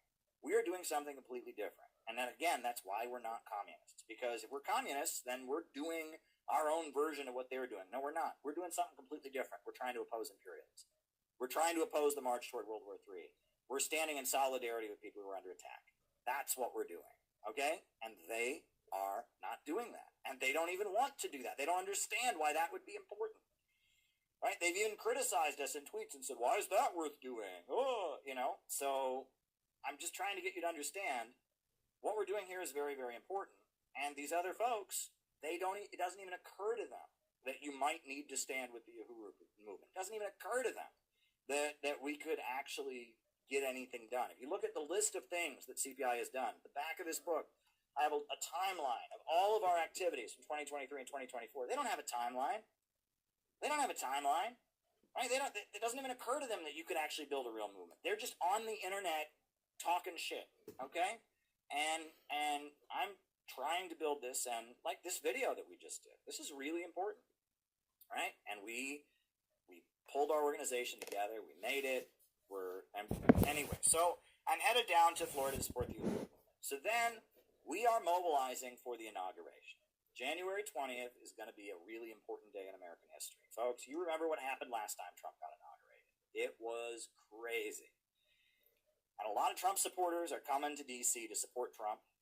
And also the evil people, the Party of Socialism and Liberation has the permits, the Cancer from Answer is mobilizing against it, and all the anarchids and all the smelly, awful people. They'll be there being awful and smelly.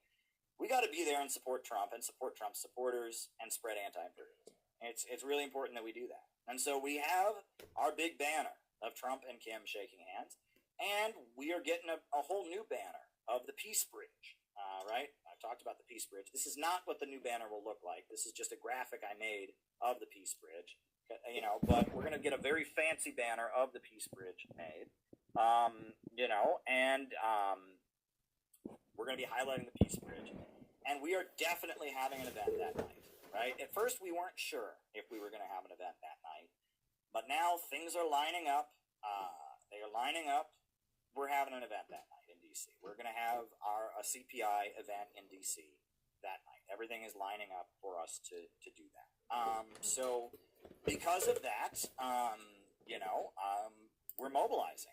We need our people to come to D.C., and we need to be there in the streets to support Trump on Inauguration Day, and just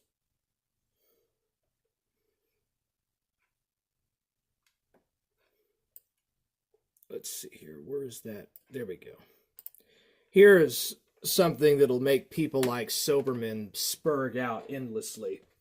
Or even Euros, because Euros is a puppet of the British oligarchy system, or the high financial banker system, of which, yes, the American elites are involved too, I hate to say, but still true. I'm going to do what Roosevelt promised to do in 1940-42. What Franklin Delano Roosevelt, of all people, promised to do, I'm going to do it.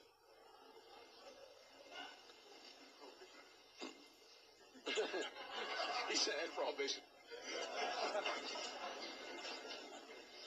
Now, put the drug interest in jail, among other things. Now, Roosevelt promised to Churchill at the Atlantic meeting and the Casablanca meeting. He said, no more will the United States fight world wars to save the British Empire in any shape or guise.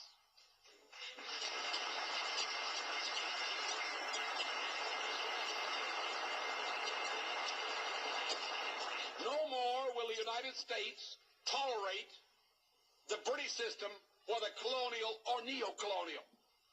No more will the United States tolerate the economics of Adam Smith in any part of the world.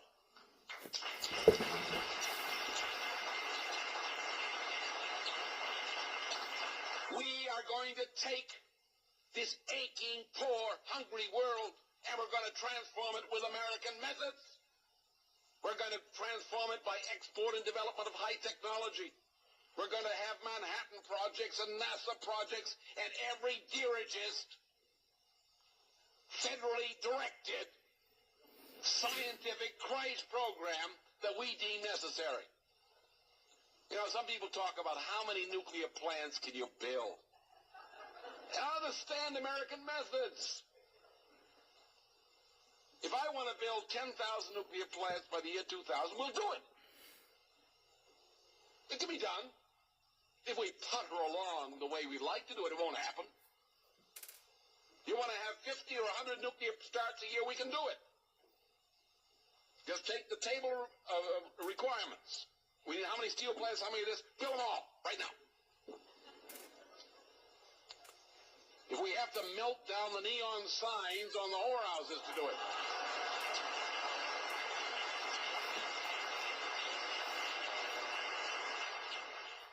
Yeah, that's almost from 50 years ago.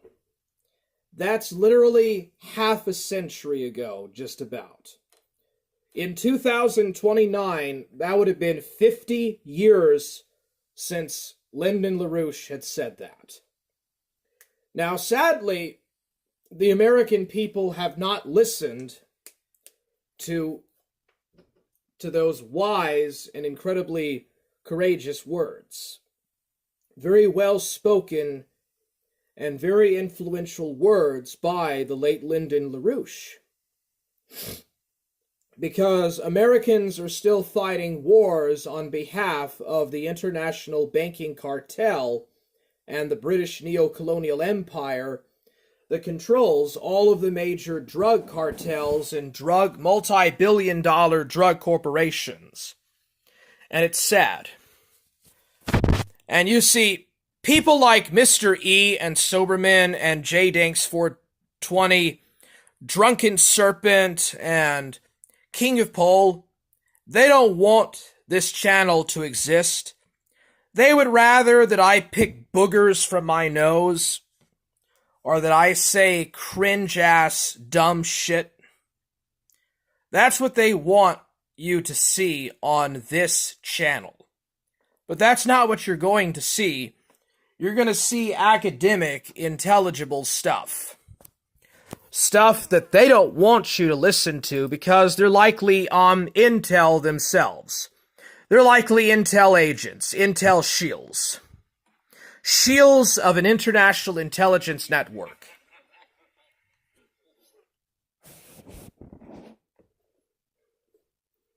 Now, the LaRouche stuff is dead pretty much.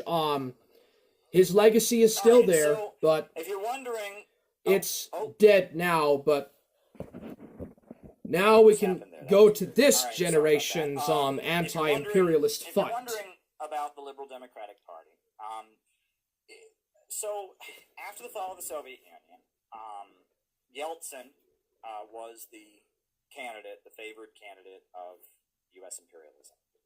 And he engaged in the economic demolition of Russia, etc. And the Communist Party, which was led by Gennady Zyuganov, who I've also met, was the main opposition party to that. But the Communist Party, they were kind of tainted by, they were the old stodgy communists. You know, they were the party of old people. Right? The party of pensioners, the party of elderly folks. They were the party of the old Soviet bureaucracy. And a lot of young people didn't vote for them, because they saw them as the party of what's always been. And they probably won the 1996 elections, but the USA did everything it could to make sure Boris Yeltsin was reelected. There's another political party that was like the conservative Russia United to Yeltsin, and they were called the Liberal Democratic Party, and they got their name from the Japanese Liberal Democratic Party. So in Japan, the party of Shinzo Abe is called the Liberal Democratic Party, and among Shinzo Abe's supporters, there's kind of an admiration for Japanese militarism and the samurai culture and all of that. It's kind of a nod to Shinzo Abe. And the Liberal Democratic Party is the more authoritarian, nationalist party that was in opposition to Yeltsin. And they're still around, and the Liberal Democratic Party, Russia technically has the death penalty, but they don't use it. They have frozen it, right? They don't use it. It's technically legal, but they don't. Their courts have frozen it, so they can't use it. There's an indefinite moratorium on the death penalty. However, Zhirinovsky, his position was to bring back the death penalty. Zhirinovsky was also quite anti-Islamic, right? Which is interesting because Putin is loved by Muslims, right? In fact, Putin got higher votes in the Muslim areas than in the Christian areas. And Russia has more Muslims than any other non-Muslim country, right? If you go to Chechnya, you go to a lot of that's kind of a tinderbox of the Russian Federation. A lot of them are very Muslim. Muslims love Putin because Putin has respected their autonomy, because Putin has economically developed their regions, etc. But Zhirinovsky, he is of the feeling that Russia is a Christian nation, and he's very much of the feeling that they're Orthodox. And Zhirinovsky's feeling is that the Soviet Union was a conspiracy, right, against Russia. He's a Russian nationalist. He admires like the legacy of the czars. I mean, he's a conservative. He's a traditionalist conservative, but he's anti-imperialist, right? And he's part of the Putin coalition. In the Russian presidential elections, Putin is just kind of the face of Russia at this point. He's the guy who presided over their economic restructuring, saved them from the disaster that followed the USSR.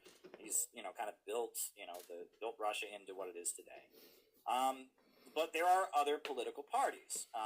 And there are two main other political parties. Putin's party is called United Russia, but he quit the United Russia party because he said he wants to be above political parties. He wants to just be the leader of the country, which is very admirable.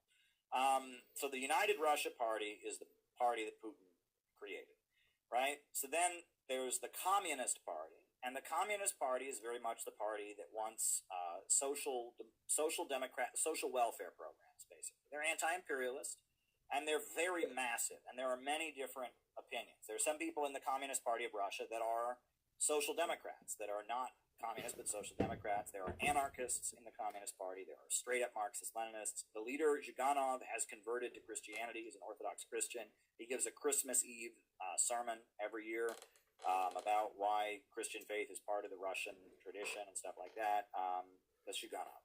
And then the Liberal Democratic Party, they are the more conservative party. And the Communist Party runs on a platform of increase the social programs, and the Liberal Democratic Party runs on a platform of increase the power of the military and like authoritarianism.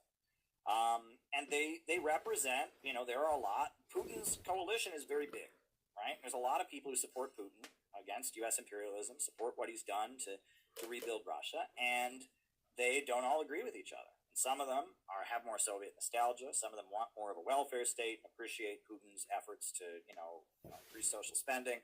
Some of them appreciate Putin as a nationalist leader and all of that. And those different parties represent different aspects of kind of the Putin coalition.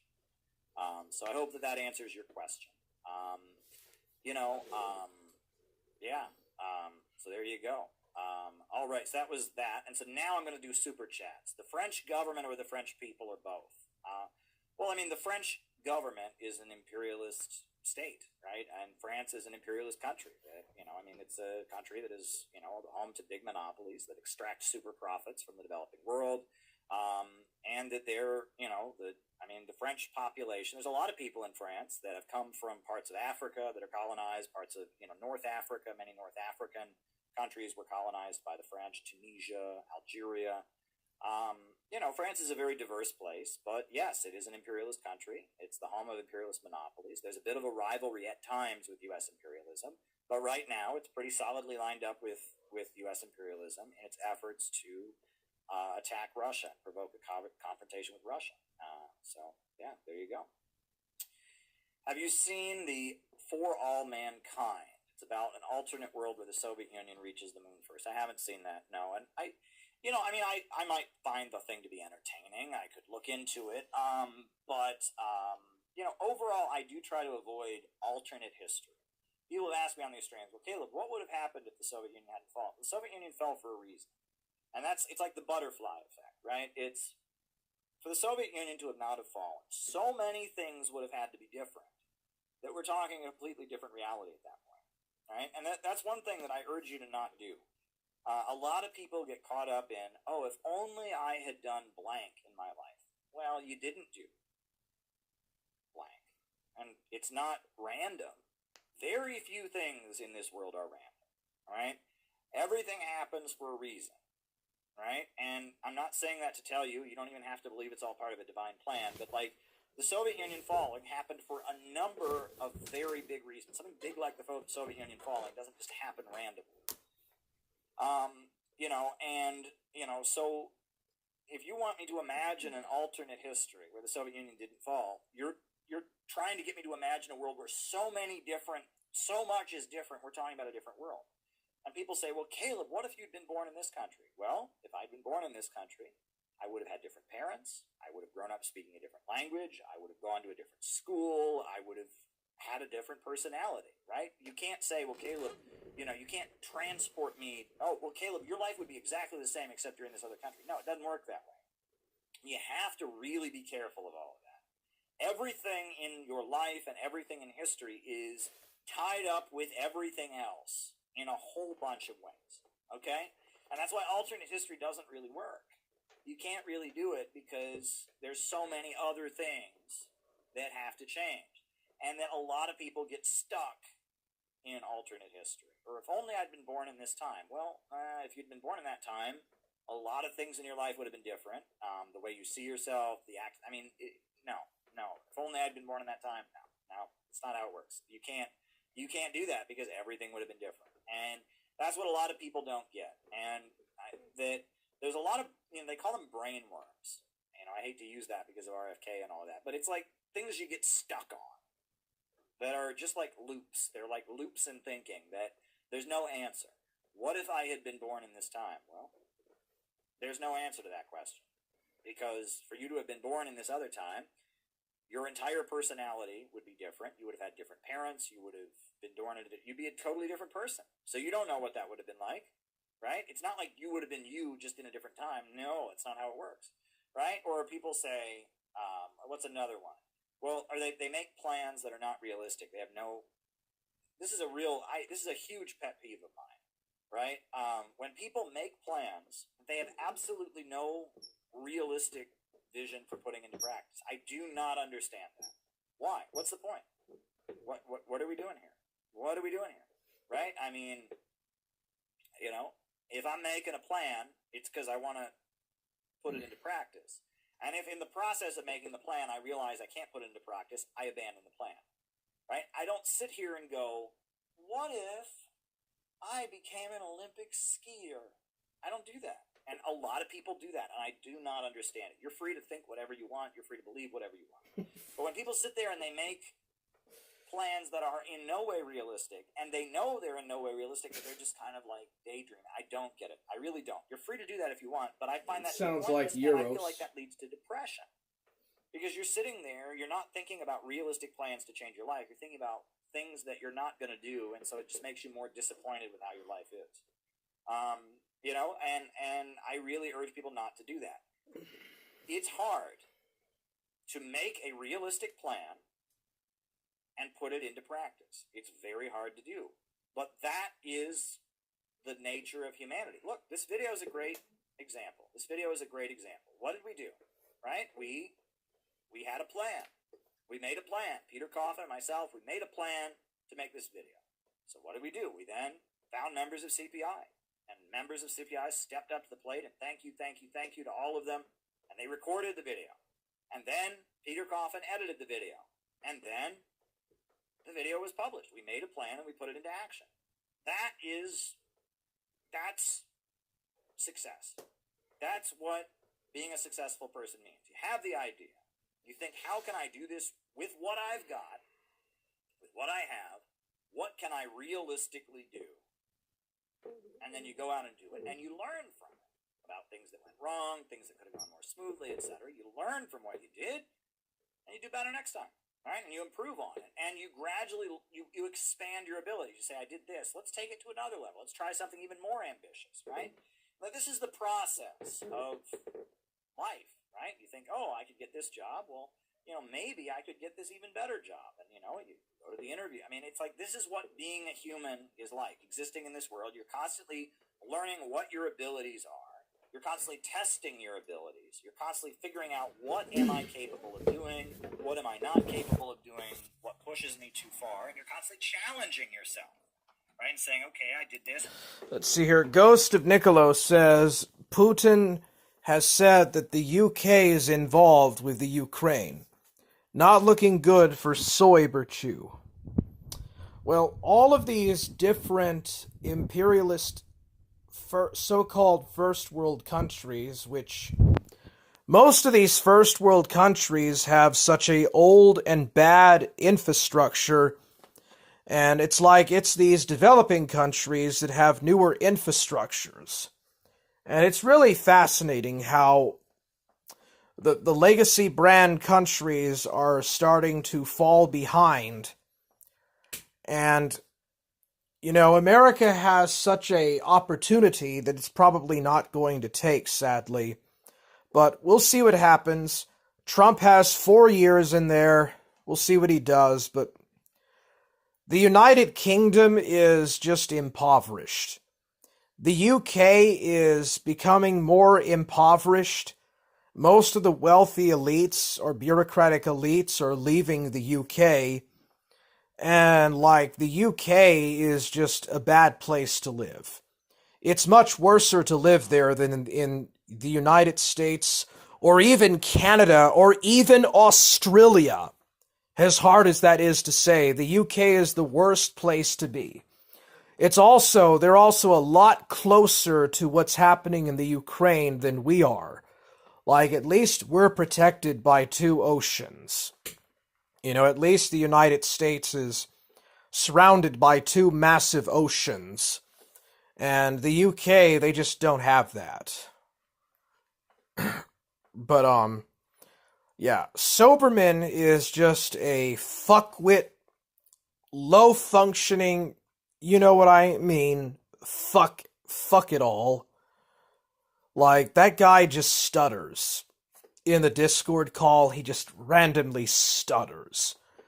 And he just basically copies what Shaggy has said in the past, and he might copy what Surfer has said, or Godwinson, or Grossly, and he thinks that he can just take that and use that as banter.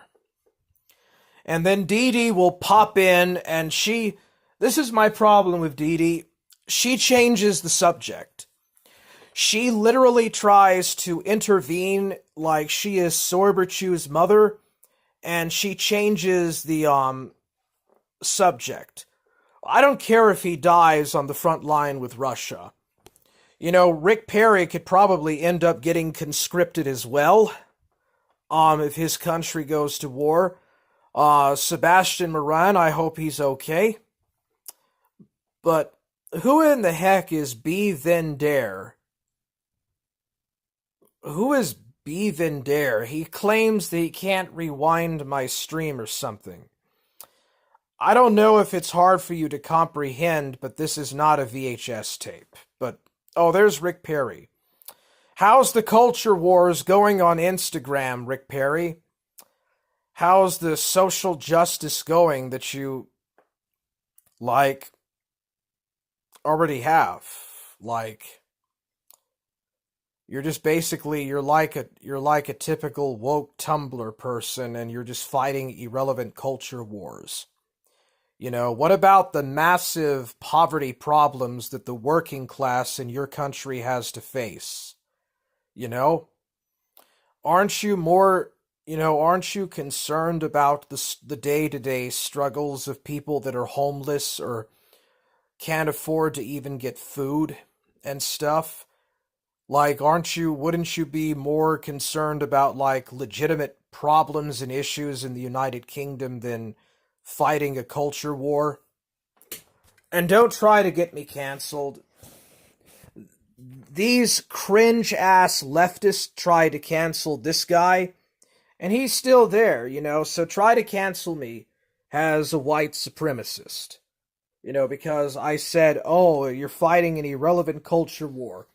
Try to cancel me, it's gonna go nowheres.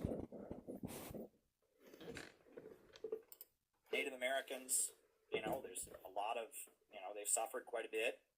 Black people in America have suffered quite a bit. But beyond that, American history only goes back 400 years. But if you go to Eurasia, India, Russia, China, Central Asia, Mongolia, Persia, Iran, the Middle East, those people have been living next to each other for thousands of years. And the amount of complicated history and rivalry and division, religious division, ethnic division, we can't relate, okay? People over there have been living next to each other and fighting with each other and aligning with each other and having disputes for a really long time. And those of us, my family came here from Ireland 200 years ago, right? So that's it, right? I got 200 years of history. I'm an Irish Protestant on both sides. That's my ancestry. I have a French last name because it's a Huguenot name, right? Because the Huguenots were Protestants in France, were kicked out of France. They moved to Northern Ireland. A lot of Irish Protestants have French last names because of the Huguenots from France intermarrying with them. I know that I am an Irish American with a Protestant background. And there's a lot of us in New England, and there's a lot of us in the South, and there's a lot of us, it's just whatever. That's my ethnicity, right? I don't have any long-standing contempt for other ethnic groups. I really don't.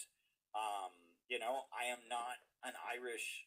When you think of Irish Americans, right, you're thinking of urban, you're thinking of the Kennedys. You're thinking of cops and firemen, and the drinking and the being police officers and being firemen and living in the urban centers and being government officials or city employees.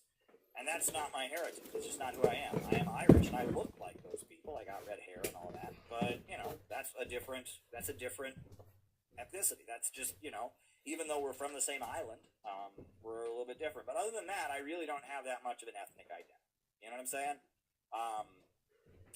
My grandmother on my mother's side, I was very close to her growing up. She died in 2012. I went back to Ohio for her memorial. And she was born in 1920.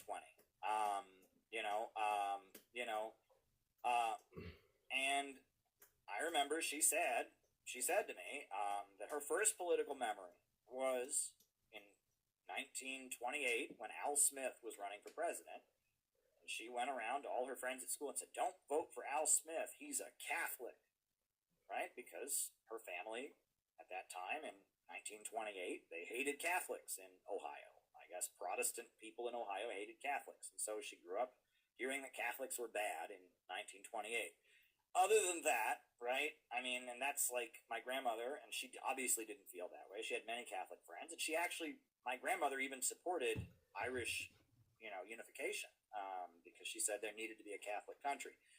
She said, look, you got Protestant Britain, so you should have a unified Catholic Ireland. It's just fair. That was her feeling. She felt very strongly about this as a Protestant. I remember sitting at Thanksgiving dinner and stuff, and my grandmother would explain, well, you've got the whole island of Britain that's Protestant, so we should let the whole island of Ireland be unified as a Catholic country. And that's how she saw it. She saw it as a Catholic Protestant thing, and she had thought about it a lot. And growing up, her father, who had immigrated from Ireland and was very anti-Catholic, probably gave her a very strong dose of anti-Catholic bigotry, but I don't know. She saw it in terms of Catholics and Protestants, and she'd actually come to the reverse conclusion. So it's complicated. But, that's like, I can relate to that a little bit. I do know that, if you go way back in my family history, we were Irish people who didn't like Irish Catholics. But then my grandmother didn't feel that way, but that was how she grew up. And it's like, other than that, that's it. But if you think about people who live in Eastern Europe or in the Balkans, or people who live in India, or people who live in the Middle East, or people who live in these regions where people have been living next to each other for thousands of years, the amount of stuff that they've got about this religious group hates this religious group, or this ethnic group hates this nationality and all that, it's so much more complicated. We can't relate to it as Americans. We cannot. We can't, right? And, I noticed this when I was in college. When I was in college, I went to college. I grew up in a rural area. People in my rural area did not know what my ethnicity was. It was just, what is your ethnicity? No one ever asked you that. It was just, what church do you go to? They might ask you, whatever. We were all white for the most part, and it was just whatever. We were all white, and whatever. Everyone was just, you're a white person, you live in this town.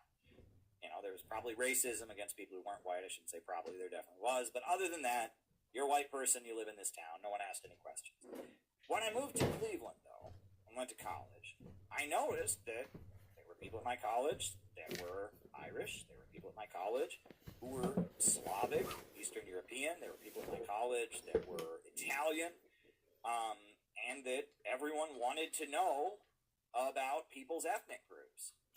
There were people at my college who were Jewish, and it was a big deal what your ethnic group was. That's part of the urban culture. See, you don't have that. Small towns, you don't have that. There's maybe racism against non-whites. There certainly is that. But among white people, you're just all white people, right? But in more densely populated urban centers, the suburbs of Cleveland, it is very ethnic. And the Ukrainians, they run, Parma, right? You go to Parma, the suburb of Cleveland, that's run by the Ukrainians. They run it. And Hungarians, right? The west side of Cleveland, a huge amount of Hungarians that live there, right? And they all know that they're Hungarian, and they talk about 1956 and the anti-communist uprising in 1956. And the Ukrainians all know that they're Ukrainian, and they have certain politics, and you know, and the Irish, you know, they all know that they're Irish and they're all Catholic, and I'm exaggerating, of course, but it's a little bit different, right? And that's part of the urban culture in America. Urban areas are very like that. And like New York City, if you work for the city, you have to be part of an ethnic association, right? I mean, you have to, right? If you're going to have a job at the city, you have to have an ethnic association you can align with. That's what many people have talked about. Like if you are working in the Department of Sanitation in New York and you're black, you have to be part of the Black Association. If you're Jewish, you have to be part of the Jewish Association. If you're Irish, you got to be part of the Irish Association. And it's a really big deal. And if you're not, you'll get squashed by the rival ethnic group, right? And it's like your ethnic group like protects you, kind of. It's almost, you know, I mean, it's not almost. I mean, it's very much. That's how urban areas are in the United States. Is that, you know, people are very divided by their ethnic group, and they're very loyal to their ethnic group. You know, I will say this. We pretend politics in America is not ethnic. This kind of goes against what I was saying before, but we don't have the same level of ethnic cultural awareness that people have in Eurasia. But at the same time, politics in America is very, very ethnic. It is very ethnic, right? And we pretend it's not, and that's the problem, right? This election that happened, it was very much people who live in blue states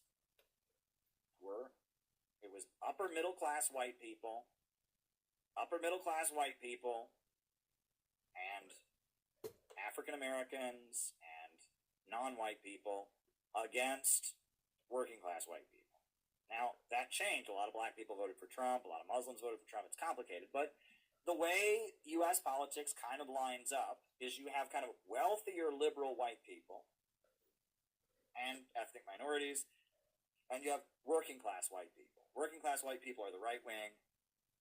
Wealthy white people and ethnic minorities are the left wing, right? And that it's very regional, right? And I would hear people, you know, when I was growing up, who would, or not when I was growing up, when I first moved to New York, I would hear people say things that were very, very bigoted against, you know, like the place I grew up and against people I grew up around, right? And, you know, I mean, anyway, I could go on about that all night. Next question. All right.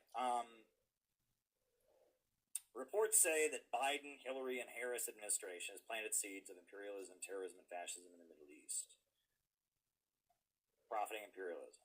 That's an act of fascism. Well, I agree with all of that. I mean, that's what the Hillary Clinton State Department did. That's kind of the thesis of my book on Kamala Harris. We said that Kamala Harris was tied in with the Hillary Clinton State Department, and they wanted to create a new Arab Spring.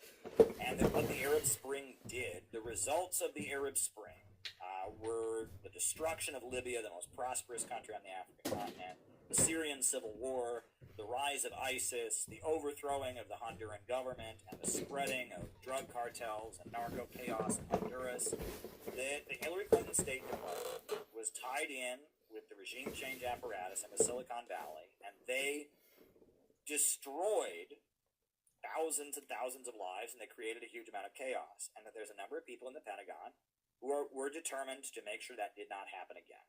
That no matter what happened, that had to stop. And that Tulsi Gabbard represents that faction. Originally, she was a Democrat, but now she's a Republican, and that's the division. So, yeah, that's basically what I argued, and that there are a number of people in the military, in the policing agencies, in the Pentagon, that see how insane U.S. imperialism is getting. And they, for their own self-interested reasons, and for their own reasons that are not based in anti-imperialism or anything like that, but just for their own logical reasons, they don't want to continue the regime change wars, and they want to stabilize U.S. society rather than continue the march toward a low-wage police state in World War III. Is the Second Amendment a target of the French imperialists? That's a good question. I mean, I would assume that in Europe, when I've been to Europe, even when I remember when I was a kid, I went with my mom and my brother. We went to England, and we went to England and Scotland. And I remember, we're staying at a bed and breakfast at this little, it wasn't even a bed and breakfast, like a cheap little hotel in this small town in England. And I remember the guy who owned the cheap little hotel with 4 rooms. He said to us, he was giving us a ride to the train station.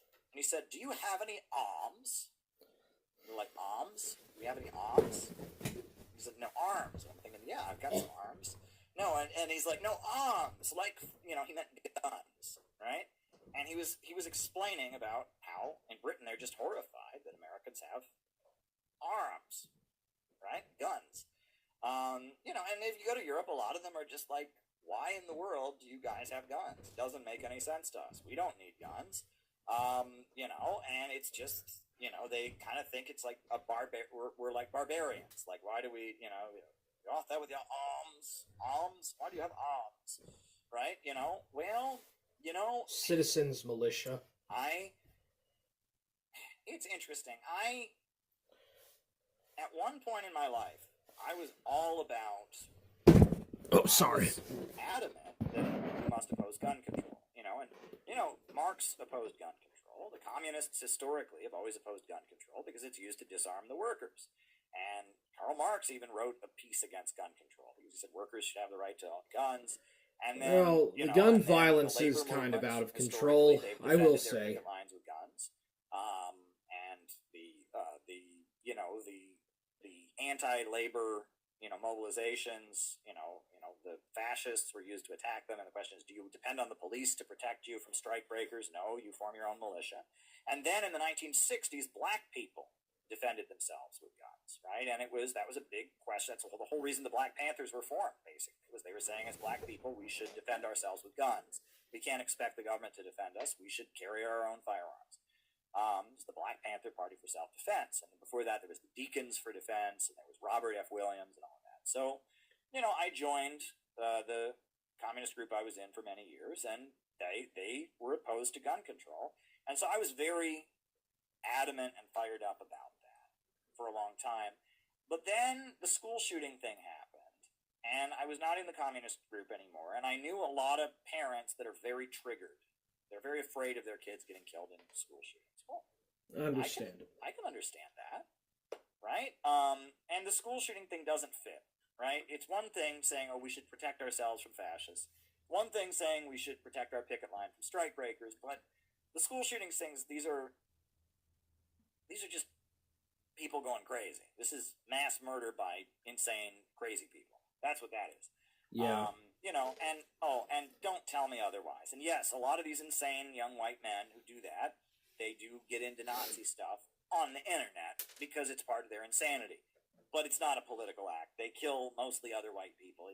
Don't go there, please. I had somebody once tell me, Google leaderless resistance, and then you'll know what school shootings are. It's like, give me a break, right? They kill other people of the same ethnic group as they. That's not what that is, right? School shootings are a mental health thing. Part of the mental illness of young white men who become murderous killers is that they become attracted to a very famous murderous killer named Adolf Hitler. So, but they're not like organized into Nazi groups to do their shootings. And there are liberals who think that, and they are cuckoo, right? And again, the triggered internet culture where it's all about triggering people's trauma, the school shooting thing is not political. But that said, I can understand why parents might be, I don't want my kids to get shot at school. They need to just outlaw guns. And I don't want to be insensitive to that. I don't want to be a dick, right? I don't want to be like, oh, your kids don't matter because communism. I don't want to be like that. But I also see, at this point, the Second Amendment is a really big part of the Trump movement. And that there is this, obsession with disarming the population. And increasingly, we do see black people as a group marching with firearms. And I don't know, the drive to take people's guns away is not coming from a good place at this time, right? The school shooting thing is a mental health issue. It's a mental health issue. It's a society-wide problem. If you could somehow take everyone's guns away, would it stop? Well, they've had knife attacks. There's knife attacks. It wouldn't be as bad, maybe. You'd still have the problem, and you're not going to take everyone's gun away. It's just not going to happen, right? The way our culture is, the way guns are so widespread across this, you're not going to do that. So, gun control is a cultural issue. What liberals are saying when they're advocating gun control is that people like me, from small towns like mine, grew up and went to churches like I grew up in were bad people. That's what they're saying, right? Because they're never going to actually take everyone's guns away. Do you know what it would actually mean to take away all the guns in this country? Do you realize, I mean, disarming the American people, I mean, you're talking about, you know, I mean, this is, I mean, you know, they talk about how Trump, you know, there's 20 million undocumented immigrants in this country, and deporting them would be insane. Well, there's a lot more than 20 million firearms in this country, okay? There are more guns than people in this country. So you're not going to take everyone's guns away. What liberals are really just saying there, it's an ethnic thing, is that red state people are bad people. Right? Red state people are bad people. And it is widely pointed out that in rural areas, right, in the Midwest, rural areas tend to be very white. Not so much anymore, but historically, right? I mean, you know, even the town I grew up in is not as white as it once was. But in the Midwest, rural areas tend to be very white. But not in the South. You go to Tennessee, there's a lot of rural black folks. You go to Alabama, you go to Mississippi, there's a lot of rural black folks. You go to Louisiana, a lot of rural black folks. And rural black folks own guns just like rural white people do, right? The idea that everyone who owns a gun is racist, no, right? No, yeah, rural Ohio, rural Pennsylvania, yeah, you're right. It tends to be white people in the rural areas. The people that are carrying guns and have shotguns in their cars and stuff, they're white. You go to the South, though, you go to rural Tennessee, a lot of black people have guns in their homes. You go to Louisiana, a lot of black people have guns. It's a totally different story, right? So really the gun issue is more of a rural-urban thing, right? That's really kind of what it comes down to, right? In cities, you know, like if I had a gun, right, I could never have a gun. New York City, if you have a gun in New York City, it is like impossible to get a permit. And, you know, and if you don't have a permit, you go to jail for like a really long time, right? They don't mess around with that. If I had a gun here in New York City, right? I'm here in my apartment, right? Let's say I had a gun, which I do not, and a robber broke into my apartment and I shot him. Oh, robber, go away. You are threatening me and my family. Kaboom. Well, I shot him. I live in an apartment building.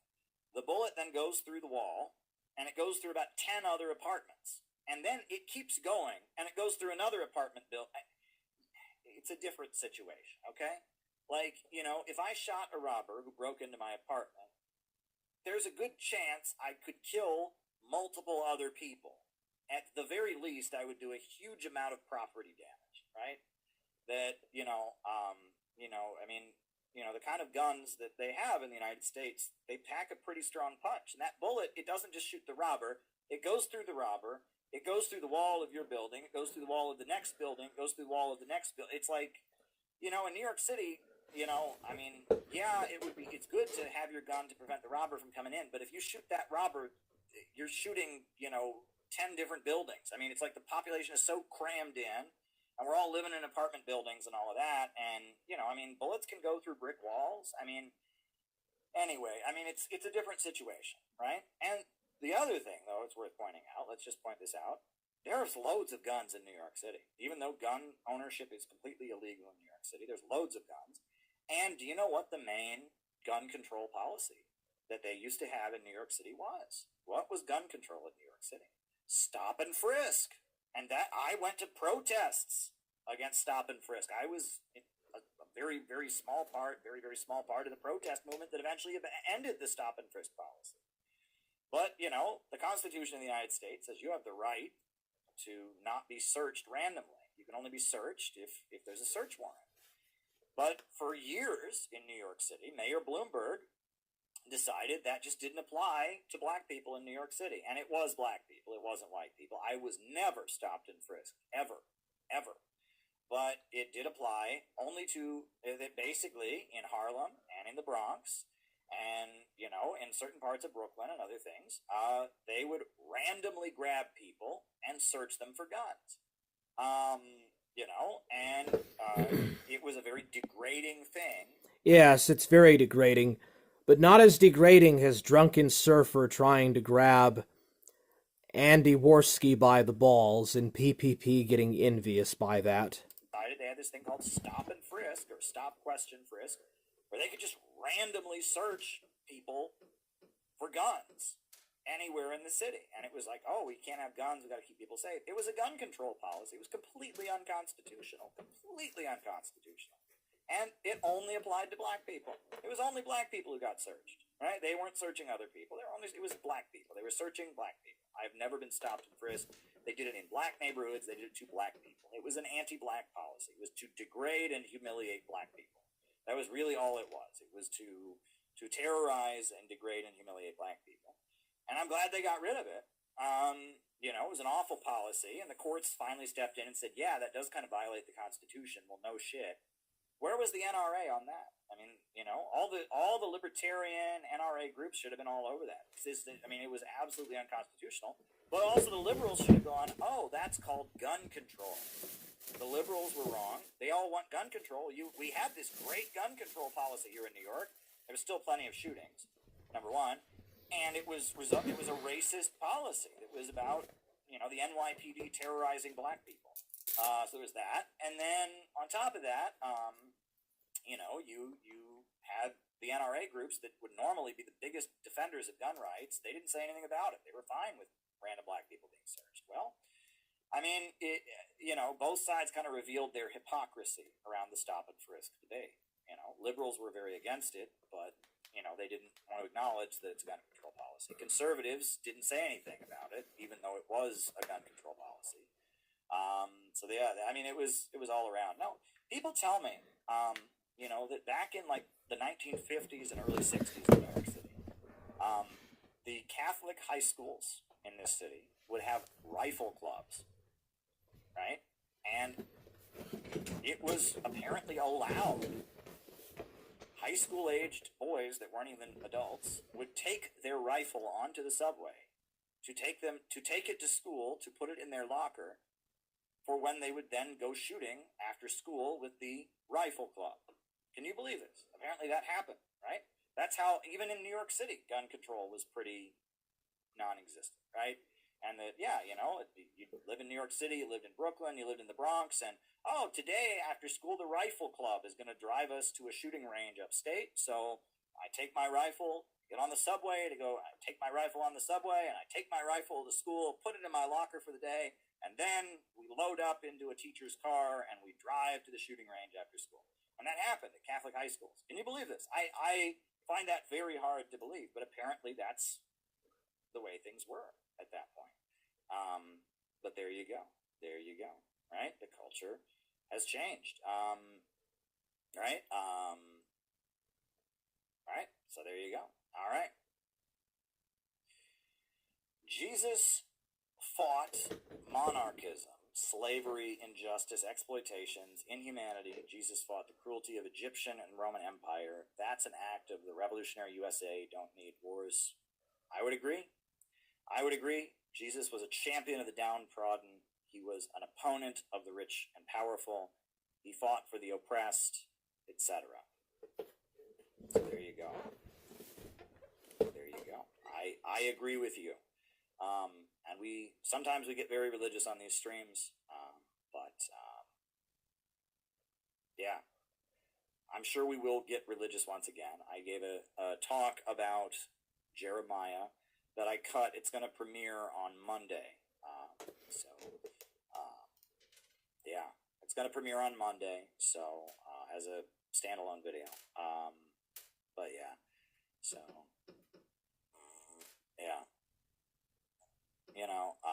There you go. I don't know what more to say about it.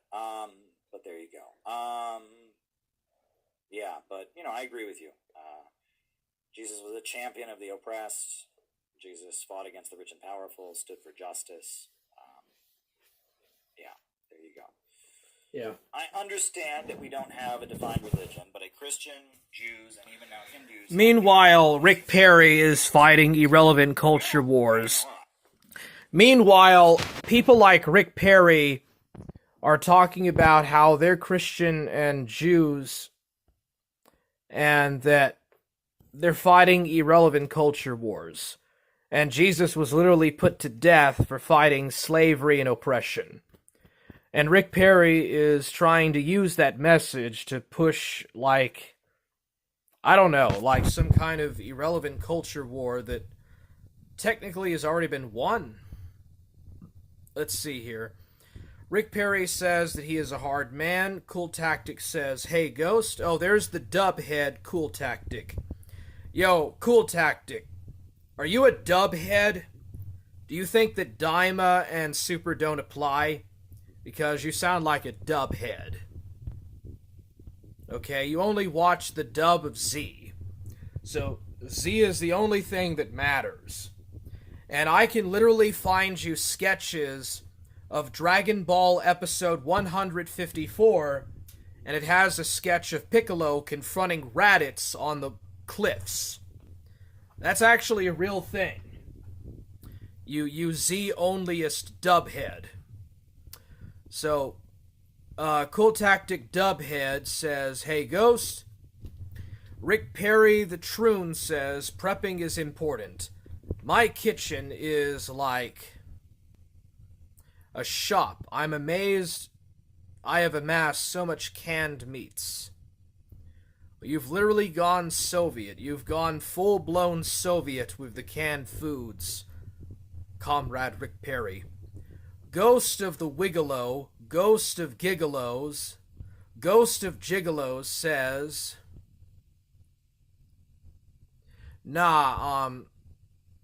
what's up, KT? Rick Frisky says, Frisky. Cool Tactic, the dubhead, says, you streaming later tonight, Ghost? Let's see here. Ghost of Gigolo says, nah, I was going to stream last night, but I passed out. And then Cool Tactic, the dubhead, says, alright. Ghost of Gigolo says, I got some new boxing game, but my headset is effed up again. Chauncey Fat Slack says, Forge!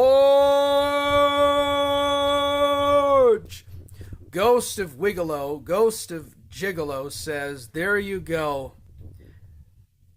Alright, there you go, there you go. Alright, there you go. Rick Frisk says, woo! Chauncey Slopstash says, LOL. Chauncey Fatsack says, dubbed on KT. Ghost of Gigolo says, LOL Gigolo. I can't help myself. I gotta be funny sometimes. And there's many examples of stuff like this, where it's like, and then on Ukraine, like he said some other things that are interesting, right? And that, again, he's not where Tulsi Gabbard is at. Tulsi Gabbard is very amazing, except on Israel-Palestine. Vivek is slightly better than Tulsi on Israel and Palestine, because he's saying it's not America's business. But then Vivek also, he, on a lot of international issues, he won't go all in. He is not Marco Rubio, let me put it that way. And he made a really big point in his campaign of just condemning neocons, condemning the neocons. And that was very interesting. Very, very interesting. I find Vivek Ramaswamy to be very interesting. Yeah. I really do. My battery is about to run out. He might be. But I guess whoever's advising him and all of that is much smarter. Yeah, dude, who would have ever thought that some members of the Republican Party would speak out against the neocons? Unthinkable in the 2000s, but here we are now. And now Donald Trump actually will end the war in the Ukraine and end the war in Israel. Israel against Palestinians. And the Israeli genocide, ethnic genocide of Palestinians. Who would have ever thought that? But yeah. Rick Perry, by playing the woke pill, you're just basically doing the bidding of the bankers. Rick Perry does the bidding of the bankers with his woke mindset. He's just doing what the corporations and the monopolies would want him to do. He's their stooge. Campaigning for the Democrats all day. It's like NPR, they have the very quiet voice. And they're trying to pretend they're smart because they read a book. And it's like that, except imagine that it was just defending the Democrats. It's unwatchable. So yeah, Alex Jones on NPR would be awesome. I hope Elon buys it. RT ran incredible article exposing France's 30-year detonation of 200 nukes in French Polynesia and Tahiti. We love RT. I love RT too. Hope that I can continue reporting for them. Right now I'm unable to because of the sanctions, but you know, I'm still talking to them, and I hope that I'm able to resume my job. So I hope that becomes the case very soon, because I love the work that I do. I'm proud of the work that I do. RT is awesome. And yeah, been there a long time, and I love my job. I love my work. So there we go. Alrighty. I am joining Scott on December 7th. I hope he sends me details about how exactly we can promote it, what we can do to promote it, etc. But I'm all about it. Yeah, I'm all about it. Just learned about it today. I'm down. Scott, anything he's doing, I'm for. When you get the chance, listen to the Italian folk song Maupin by Eugenio Bonato, dedicated to the former southern industrial town of Maupin that was shut down after Italian unification. Well, there you go. I will have to do that.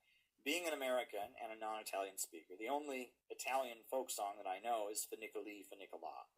So that's got to be very embarrassing. And I do apologize to our Italian American or What Italian about Bello viewers. Ciao? I don't know my Italian. Oh, I know Bella Ciao. Is that a folk song? So I know Bella Ciao and I know Finicoli Funicola. That's all I know. So there you go. So I need to learn my Italian culture better. There you go. I need to brush up on my knowledge of Italy. Why are so many of Shakespeare's plays set in Italy? Have you ever noticed that? Shakespeare lived in England, and he's got plays set in England, and then he's got plays set in Venice. Why? Why Venice? Why not Paris? Why not Germany? I guess it was a happening place back then. Italy was a happening place in his time, so it makes sense. But there's so many plays by Shakespeare that take place on the Italian peninsula, which I think is very interesting. Very, very interesting. All right. Would it be good to know where you came from exactly? Wouldn't it be good to know where you came from exactly, in the sense of sharing it with your kids? So sad, people embarrassed where they came from. Yeah, and that is, I know a lot of immigrant communities struggle with that kind of thing. There's a lot of shame, and there's a lot of people embarrassed of where they came from. And, I'm lucky. I mean, look, if anyone tries to tell you that white Americans haven't had it better than non-white Americans, they're in denial. It's true, right? Bad things happen to white Americans. Yes, they do. But it would always be worse if you were black. It'd always be worse if you were, if you were not white. And that, Gaddafi did not even know his birthday. Did you know that? And that a lot of people from the developing world did not even know the date of their birth. And that, living in the first world and being a white person you have a lot of opportunity that people that more recently immigrated or people that are descended from slaves don't have. And I don't think you gain anything by denying this. You really don't. The problem is that it's not about us having it too good. It's about other people being deprived of their basic rights. You don't want to frame it as privilege. You want to frame it as less violations of rights. Because I'm a white person, my rights have been violated way less than black people's rights. That's true. That is absolutely true. And I should acknowledge that. The problem is you don't want it to turn into a race to the bottom. You don't want it to turn into, your life is too good. And that's the way it's been framed by the critical race theory, the woke black. Look, in my article that I wrote about the Party of Socialism and Liberation, they wrote about one of the things they want to get rid of is they said, the disparity in the maternal death rate of black mothers and white mothers. And I saw that and I thought, that is so fucked up. How about we drop the maternal birth rate, the maternal death rate of all mothers. I don't want any mothers to die in childbirth. And I don't want more white mothers to die to make it more equal.